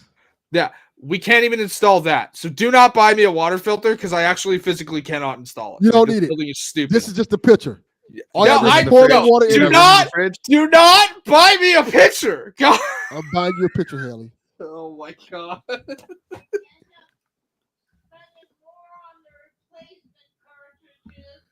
Thanks, Mom. Yeah. And it's ordered. It'll be there March 1st. Oh my god! I'm not gonna lie that the cartridges they're expensive, but I just don't change them that often. Like it's probably not the best thing, but whatever. Stay hydrated, folks. Yes. Please stay out of it. Don't Hey, die. this has been the let's gang up on Haley because she doesn't like the taste of metal in her water. Let's Yeah, but like we stop just feel like Haley there's from a way around dying. it. We She's feel like like there's water. a way around it. We don't need that shit. Fuck I out mean, of you here could with go- water. You could put like cucumbers and infuse it and like. Ew, I don't like cucumbers though. Okay, well they are very watery as a vegetable goes. And Haley hates water apparently. The No, thing I that don't like the 80% of her texture. body it's made out of. I don't like the texture of cucumber. It's an autism No, thing. no, I don't no, like the hey. texture. Now Haley's probably made of 80% ocean spray and shit. She's like made of water. Okay, hold on. Hold on. I have not had ocean spray in years. Not even made of water anymore. Appreciate the lead in your water. Yeah, that's right. We grew up Thanks, on lead and water. Grandpa. Thanks, Grandpa. Flint's in the Fucking house. lead in my water. Fuck. Oh, this is so good. I can't wait to. God. How have we gotten off on such a tangent that like we're bullying me for my fucking water? She uses the water to grow potatoes or something like that, like the butcher instead of actually drinking the water. Okay, hold on. I also filter with Dr. Pepper. No, I am not filtering Dr. Pepper in a fucking Brita filter. How would that even taste like? It would taste like Dr. Pepper. Yeah, you would probably like burn with the acidity of like through the filter, right? It probably wouldn't even last as long as it should. Anyway, that's hilarious. I think we got some other questions. I don't know. Yes, we do have some other questions from Matthew. That we got Matthew. We also have that retro code. Yes, we do. We also definitely gotta get that one. So that retro code asks, which studio for Sony's first party developers has some of the best artists, and do you like some of their personal takes that they have on other game designs? So he said what he's saying is, in terms of like aesthetically, what studios like designs do you like, and would you like to see them design other characters for other games? Like his example is like Smash Brothers. He would like to see like Smash be designed by the people who make Sucker Punch. Just the aesthetic design of it. So, for reference, this would require you to have knowledge of like specific artists from studios. Yes. Which they aren't really public with their stuff.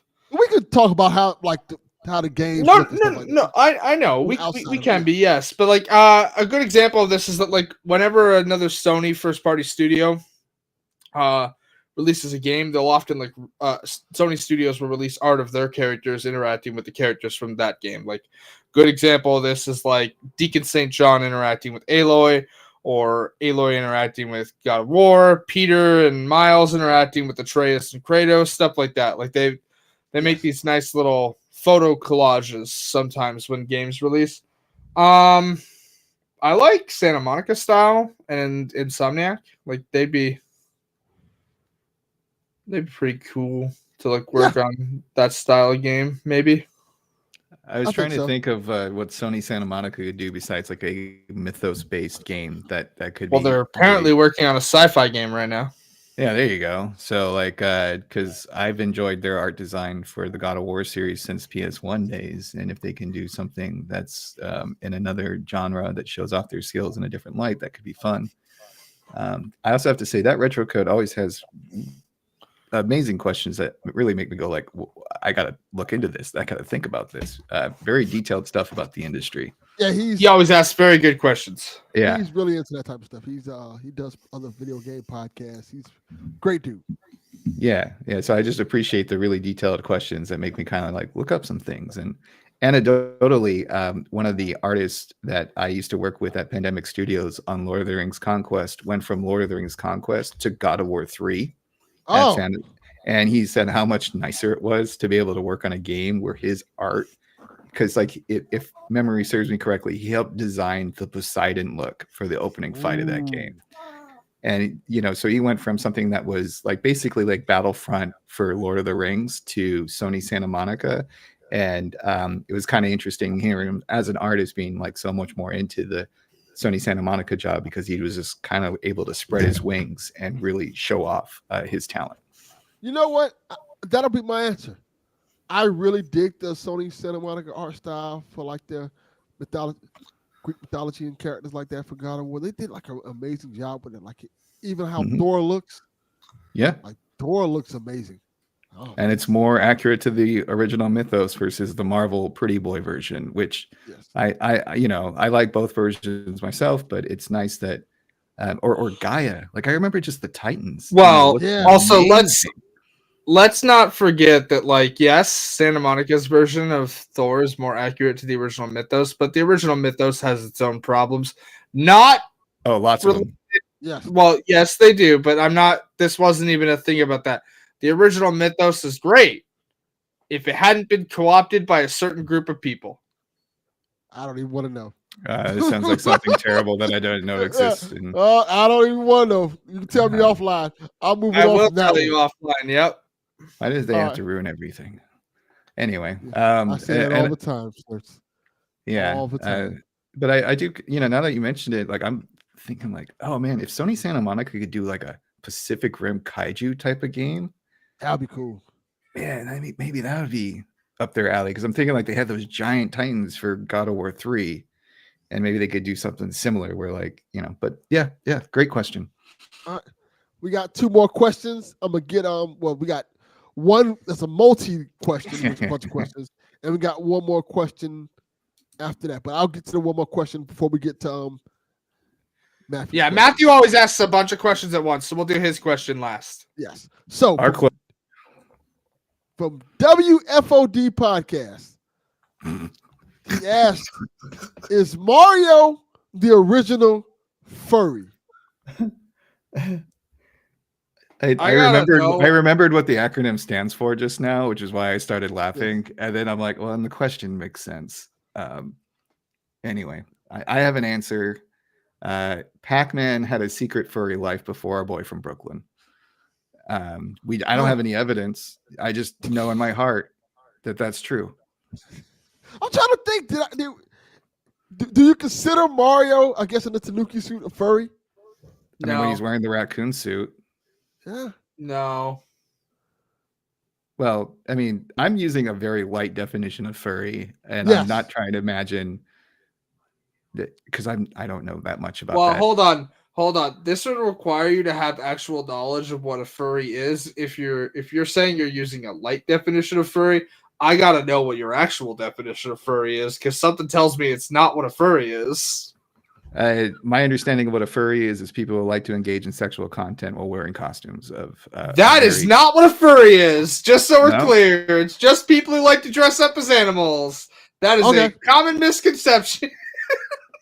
So the answer would be yes, because Mario likes to dress up like a raccoon. There are people who like to do what you just said, and those people are furries, but they're also something else. Beyond being a furry. Joke I was gonna say. Leave that alone. There's layers to being a furry. Okay. There is layers to being a furry. Let me also just point out the reason I know this is such a common misconception is because Delvin might like this answer. There's a very famous CSI episode about this. There's a very famous CSI episode about this. And it got people in a bit of an uproar because it was about a guy who dressed up as furry and they like to yiff each other, which yiff? I don't know where I picked up that furry. I don't know what that word means. I am not trying to figure it out. Never mind. It is. It is a whole other thing. No, it's not propaganda because I am not a furry. That is not what I am defending her people. You will not slander furries on the show. Fuck you. I just don't want to be attacked because furries are a loud, vocal group of people, and they're also the reason 90% of the internet works. Just so we're clear. She's like the water people. I don't give a fuck about, but these furries are a threat. Hold on. Now, white people don't need me to defend them because white people are fucking stupid. No, I said water. As a white person. Wait. Is this only in the white community? No. Okay. All right. Because no. It's just So is that Sonic Fox guy from Evo like a furry then? Because he dresses up as a yes, that's He's a furry. definitely a furry. He's a okay. furry. Yes. Now, Sonic how about Fox someone is who furry. works at a theme park and they dress up as Bugs Bunny or That's their job. So that's that's their, so unless they're They're a going work home, furry. unless they go home as Bugs. Yes. Okay, all right. okay. Just Donnie, layers. no, There's you layers. don't need to see my closet. I don't have one. Got rid of that when I was in 8th grade. So she So, has to keep that bagged up in We the still garage. answer the question. So is Mario the original furry? Yeah, I don't know. I don't have a serious answer, to be honest. I don't have a 'cause- I serious don't think this is a answer, but serious let's- question. Yeah, they're like because you know, It's like a great question. like when did the raccoon suit come out? That was Mario 3. the third Tanuki? right? That was Mario 3. So that's what 91, 92? Yeah, I mean, when did Altered Beast come out? Because I guess that guy. Well, he was a doesn't dress werewolf. up, He wasn't a he furry. transformed. He It's didn't dress different. up like a werewolf. He was a Okay, werewolf. okay, That's how that worked. Alright. I mean, yeah, I don't think werewolf counts as furry because that's like a No. condition. Yeah. I Okay, agree. there you go. I Foggy agree. T. White said a great answer. There were cartoons before that. So, yeah. There were No. cartoons that probably the had answer furries is- in it. Yeah. Yeah, I was wondering the original furry for video games. Do we have an earlier example of a furry for video games? Okay, Mario 3 was 1990. So, there you go. Okay. Yeah, there had to have been something in the 80s, right? It was like, even if it's pixelated Probably. Atari nonsense. Beastman from He-Man. Yeah, but he's just a beast. Man. But Is that a yeah, suit? no. Is he- no, This is- he's like a This is mutant. the same thing as calling Man-Bat from Batman a fucking furry. That Yeah, doesn't it's work. yeah, no, it's the same thing as turning into a werewolf. He just doesn't turn. He's always there. Okay. He's always a beast. Same with So he's a pervert. Merman. Same with Merman. Same with like a lot of those other ones. Cryptic, yeah. Yeah, I mean, Yeah. it's like the Thundercats are already cats. Like they're not like putting on a costume to be something else. Yeah. Yeah. All right, the answer is no. Mario is not the original furry. Blue Falcon. There you go. He's Okay. definitely like a Kind of, right? That's the one Yeah. with that robot dog, right? Yeah, with Dynamite. Yeah. Yeah. Okay. That was a suit. Oh, how about like are there any of the Scooby-Doo villains that they unmask and he ends up being a furry? Mr. Thompson. Yeah, I don't know that any of the Scooby-Doo villains count as furries. Right, because they 90 were crime. They were, It was crime. well, no. You can still be a furry and commit crime. That's not a thing. Oh, Like, are you there can't- furry bandits out there? Are there like is there like But like, some kind of like God point? no, Break I'm just like situation? 90% of what the Scooby-Doo villains dressed up was like the Blask, the Black Knight, the Yeah, no, I Splash agree. guy, or like. But I was wondering if there was like the haunted fox. I don't think so. I think yeah. 90% of Scooby-Doo villains are like D-Life outland. brought up an interesting one. Barney. Okay. Is Barney a furry? No, because Barney- Barney's the just dinosaur? a dinosaur. Barney's a He's a- dinosaur. Is he? There's a guy in a suit. Okay, but the show is just Barney the dinosaur. He's not some guy in a suit. He's just Barney the dinosaur. Huh. It's kind of like the theme park thing where if he went home as Barney the dinosaur, and That's and different. is chilling But, like- as Barney in his like everyday life or whatever. That's like saying, is Mickey Mouse a furry? No, because Mickey Mouse is an actual like character. Hmm. Hmm. I'm learning Is- so much about furries today. Yeah. Thank you. Welcome to Furry Will Cast. Thanks, WFOD podcast. Fucking living up to your guys' name. Wheelbarrow full of dicks. God I- damn. There you go. Bravo. That was fun. I still think Cool. Pac-Man's a furry. Probably. I'm gonna die on that hill of stupidity. Our Yeah, we do Final- know. Okay, hold on. Wait. Donnie's right. We do know that This the is guy accurate. who played Barney did go home as Barney, and among other things. So lock his ass. I mean, he's the- doing that the shit. yeah. Tinky Winky or whatever. Oh, he did way more than that. Hey. Ugh. Also, I imagine there's like a furry community in The Boys, and it's like very weird. You would absolutely be correct. Read the comics. That's a thing. It's real weird. It's real fucking freaky. Mhm. Yep. All I right. mean, given everything else I've seen on that show, that makes complete sense. I agree. All right. Our final questions Multiple. from Matthew Dawson, Hopper 2400. he has some great questions. I'm gonna save one particularly for last because I think this one's gonna be hard. So the first one's an easy one. Oreos, yay or nay? Meh. Yay. Yay, of course. I don't care. I'm not a big sweets person, and I'm not going to go for Oreos if I'm in the mood. I wouldn't consider an Oreo sweet. I just consider it a cookie. That's a sweet Cookies are sweet. They're full of sugar. Well, We're doing this again. We're doing this again. Cookies are delicious. No, they are delicious. I'm not saying they're not delicious. She But just thinks everything is sweet. I personally not a big sweets person, and when I do, it's usually something different. And also like cookies, like with me becoming lactose intolerant over the years, the lack of milk with cookies is noticeable. I will go for I will go for a good chocolate chip cookie, but like an Oreo like that or any of that other store bought crap. I'm sorry, I want something fresh and homemade or not that. I have never had cookies with milk. I do not understand. I do not. Ew. Dr. Pepper. I dunk it into Dr. Pepper. No, I don't understand all y'all people who dunk your cookies in milk and get them soft. Fuck that. Give me the fucking cookies. Dunk it in syrup. I like soft cookies. Haley like hers rock hard. I don't understand why. Why is that a thing? You did it. Oh my god. I don't dunk my Oreo in anything. I just eat the Oreo. What are you doing? You just eat the Oreo. Oh, fair enough. Just dunk it in syrup. like I don't dunk it in anything. I just eat the cookie. Just a cup of straight syrup.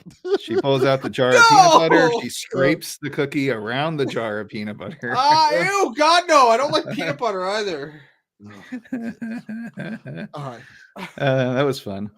Our next question is going to be an easy one for me. What was the most recent game you regret buying? Suicide Squad, next question. Yeah, I knew that was coming. Hold on. Not going to lie, also Suicide Squad. See? We're 2 for 2. Okay, I got something that's going to piss some people off. Guardians of the Galaxy. Oh! Wait, which one? The Square Enix one. I figured that's what he was talking about. Yeah. Well, hold on. on. Didn't like it? No. There's 2 of them that are Square Enix. Which one? The Telltale style or the action shooter team up one. All right. Why? The Guardians of the Galaxy had a great story, but I found the menu surfing during combat very annoying. That's a fair thing. And I thought like some of those trailers were a little long in the tooth, man. It was like 30 minutes later, and like there's still cutscenes happening, which I kind of liked if I wanted to watch a movie, but it's just a little of that. But my biggest thing is I'm trying to play this sort of fast shooter, and then I have to open up a menu to tell Groot to do this. I have to open up a menu to tell Gamora to do that. And I just liked it, and I got over it, and I stopped playing. Now, maybe I'll go back to it one day. It's there in the library, but I regret taking the plunge on that one. And it has mostly to do with the combat and the gameplay than the actual story, because I was enjoying the story. Oh, and that ship stuff. Like when you're going around the ship, like, oh, let me talk to you. Now, shut up. You already did a 30-minute cutscene, and now I got to go talk on the ship for another 10 minutes before I can go back to blasting fools. No. Nope. Okay, I need to know about this lady that tried to steal change from your car. Have you talked about this? Yeah, I talked about it on PSVG. That was a while ago. Okay. Yeah, I almost killed the person breaking my car. Oh. No, I have not seen the lady again. Okay. Because if I did, she'd probably be murdered. I'd be in prison. Delvin's Wild Adventures. Yeah. All right. The next question is another fun one. Which arcade cabinet had the best design? I think Delvin and I might have the same answer, but I'm going with X-Men with at least 4 players. That has a great design. I'm going Rampage. Rampage is a good one too. Ooh, Rampage was fun. Is a really good one. I mean, I'm at a disadvantage for this because arcades weren't really a thing when I was able to remember them, right? Sure. So like, I've really only seen like Mortal Kombat and Rampage as like actual arcade machines. Yeah. There's quite a few ones that I like a lot. Like I kind of like the classic designs like the Galaga ones. Oh, okay. It's not Galaga, Space Invaders, how those cabinets look. I like the Pac-Man one that goes around. But then if you talk my era, I think the X-Men was a great one. The Simpsons was pretty cool. It's a little basic, but it's pretty cool. It's basic, but it's nice. Yeah. You know what? I'm gonna go. I'm trying to think what the ones in my house that I like a lot. You know what I'm gonna go with? I'm gonna go with the Ninja Turtles one. Okay. Ninja Turtles arcade cabinet for I guess Turtles in Time. Is that the one? Turtles in Time. Oh, okay. Yeah, that's Is that the one that had like the kind of live action people on it? Oh, I don't remember that. I remember it being like a purple background with them being like sucked into a vortex of some kind. That's that one. The first one is the one that had the live action people on, like had like almost like a live action painted April O'Neil. And had the turtles and stuff. Yeah, that one. I think that's the one that came prior to. Yeah, the first one. Yeah, I don't want to play that. Yeah, I mean, that's one of the things I liked about Xbox Arcade is I got a lot of that stuff now available, and I don't have to spend quarters on it, so I can actually beat the game. Yes, Froggy, I have 4 arcade cabinets in my house, 3 from One Up Games and 1 for another company. I have Dragon's Lair. I have Marvel. What is it? X-Men vs. Street Fighter. I have Street Fighter, and I have another one up there. Nice. And I have the NBA Jam one. So yeah, I love the arcade cabinets. They're great. Yeah, I mean, it's definitely nostalgia speaking because I don't know how pretty it really was, but there was something about like that shitty carpet, scraping together quarters. I mean, hell, growing up, I even had arcade units in 7-Elevens, and that's where I spent most of my days as a 5th grader, was just going to 7-Eleven and playing. Yeah, I miss those days big time. Yeah. Get a Slurpee, play games for 2 hours, go home. All right. We have 2 more questions. One, I'm giving us time to think about this last question because this was going to be pretty hard. But the next question is, if someone offers you $100,000 to never touch a game again, would you do it? Depends on what the game is. No, games, like just never touch games, I'm assuming. Just games in general. Because it wasn't plural what I saw, but okay. Yeah. Games, plural. No, it definitely wasn't plural. I copied it. Plural, but I'm assuming it's games. For $100,000? Fuck no. Not worth it.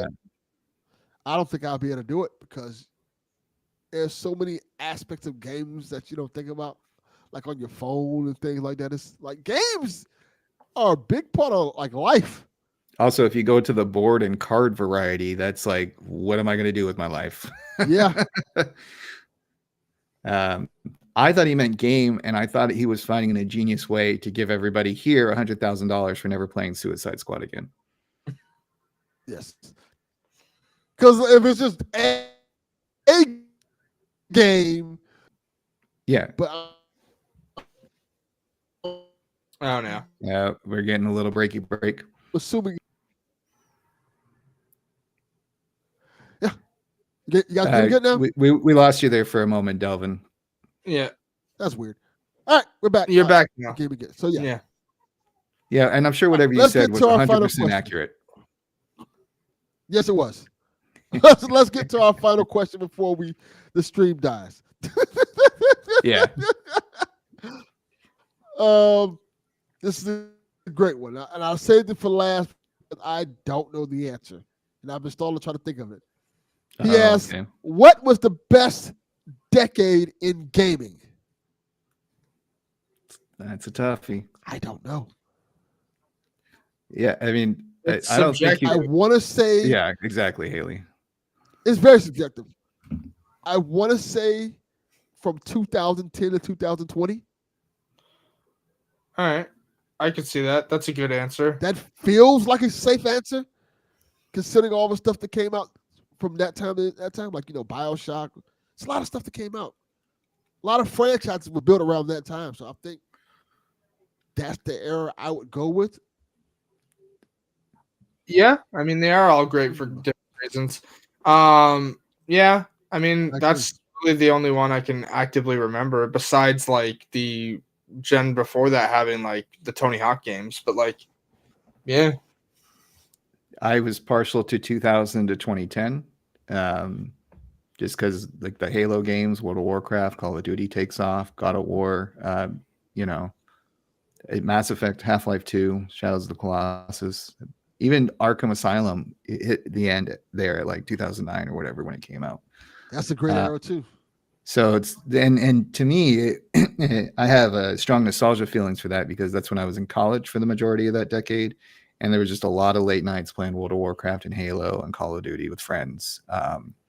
Back when we could do still Halo 3 and 4-player like on the TV ready to go.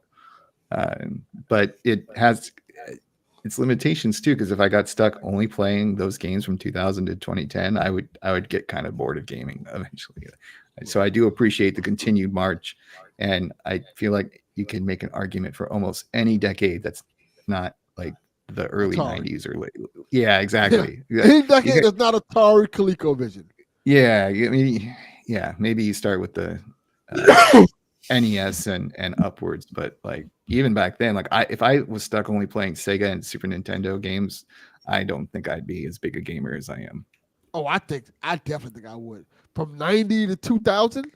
Yeah, you think you'd be rocking Oh, that? yeah. I mean, it has some good Think stuff. about it like for sure. this. Think about it like this.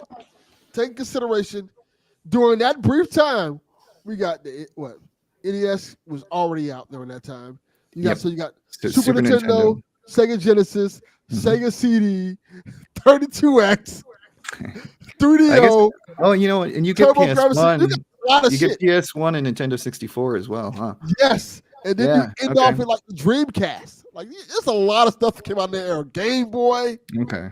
Yeah. There's a lot of stuff that came out in the era. A lot of 3DO, stuff for shit. Jaguar. Yeah, a lot of stuff for shit. But you got like the girth of stuff that came out in that era is insane. That's true. And it is a huge. I wonder. This is another question that might drag on too long. But like, what's the biggest jump from decade to decade? Right? Like, because I remember playing Halo Combat Evolved, and I was blown away that you can melee, grenade, and shoot without changing weapons 3 times. Because like previous first-person shooters, like you would have to select the fist, the punch. You would have to select a grenade to throw. And here we are in this brand new experience where I can do all of those like in repeat. Like 1, 2, 3, 1, 2, 3. And so I thought that was a huge jump. Yeah, I'm trying to think. What was the best jump? What's the biggest jump from PS1 to PS2? That was pretty big. Yeah. Might be that. I mean, because you look at Grand Theft Auto 3 versus 1 and 2, right? Like that was massive. Yeah. Huh, I think anything else like that. Because even if you look at like the end of the PS2 era, those games look really good. They hold up pretty good. Yep. Yeah, absolutely. All right. I think that's all our questions. I think we did a good job. We killed it this episode, yeah. We Kudos did. to us. And it's not 3 hours yet, Not yet. Matthew, but you're going to have to ask more questions next time, Matthew, so you get to that Absolutely 3-hour not. mark that you want. All right, that'll do it for this episode. Make sure to holler at us on the Discord. Holler at us on the Twitters. I think I'm putting the links of our Twitters on the show notes. If you want to check that out. We also the link for the Discords there as well. If you want to go on Discord, if you're a good person, check out Discord. We got a lot of good stuff there. A lot of good people there. Oh yeah. A lot of fun there. A lot of good times to have there. So definitely check us out there. No, Froggy T. No. No. Don't.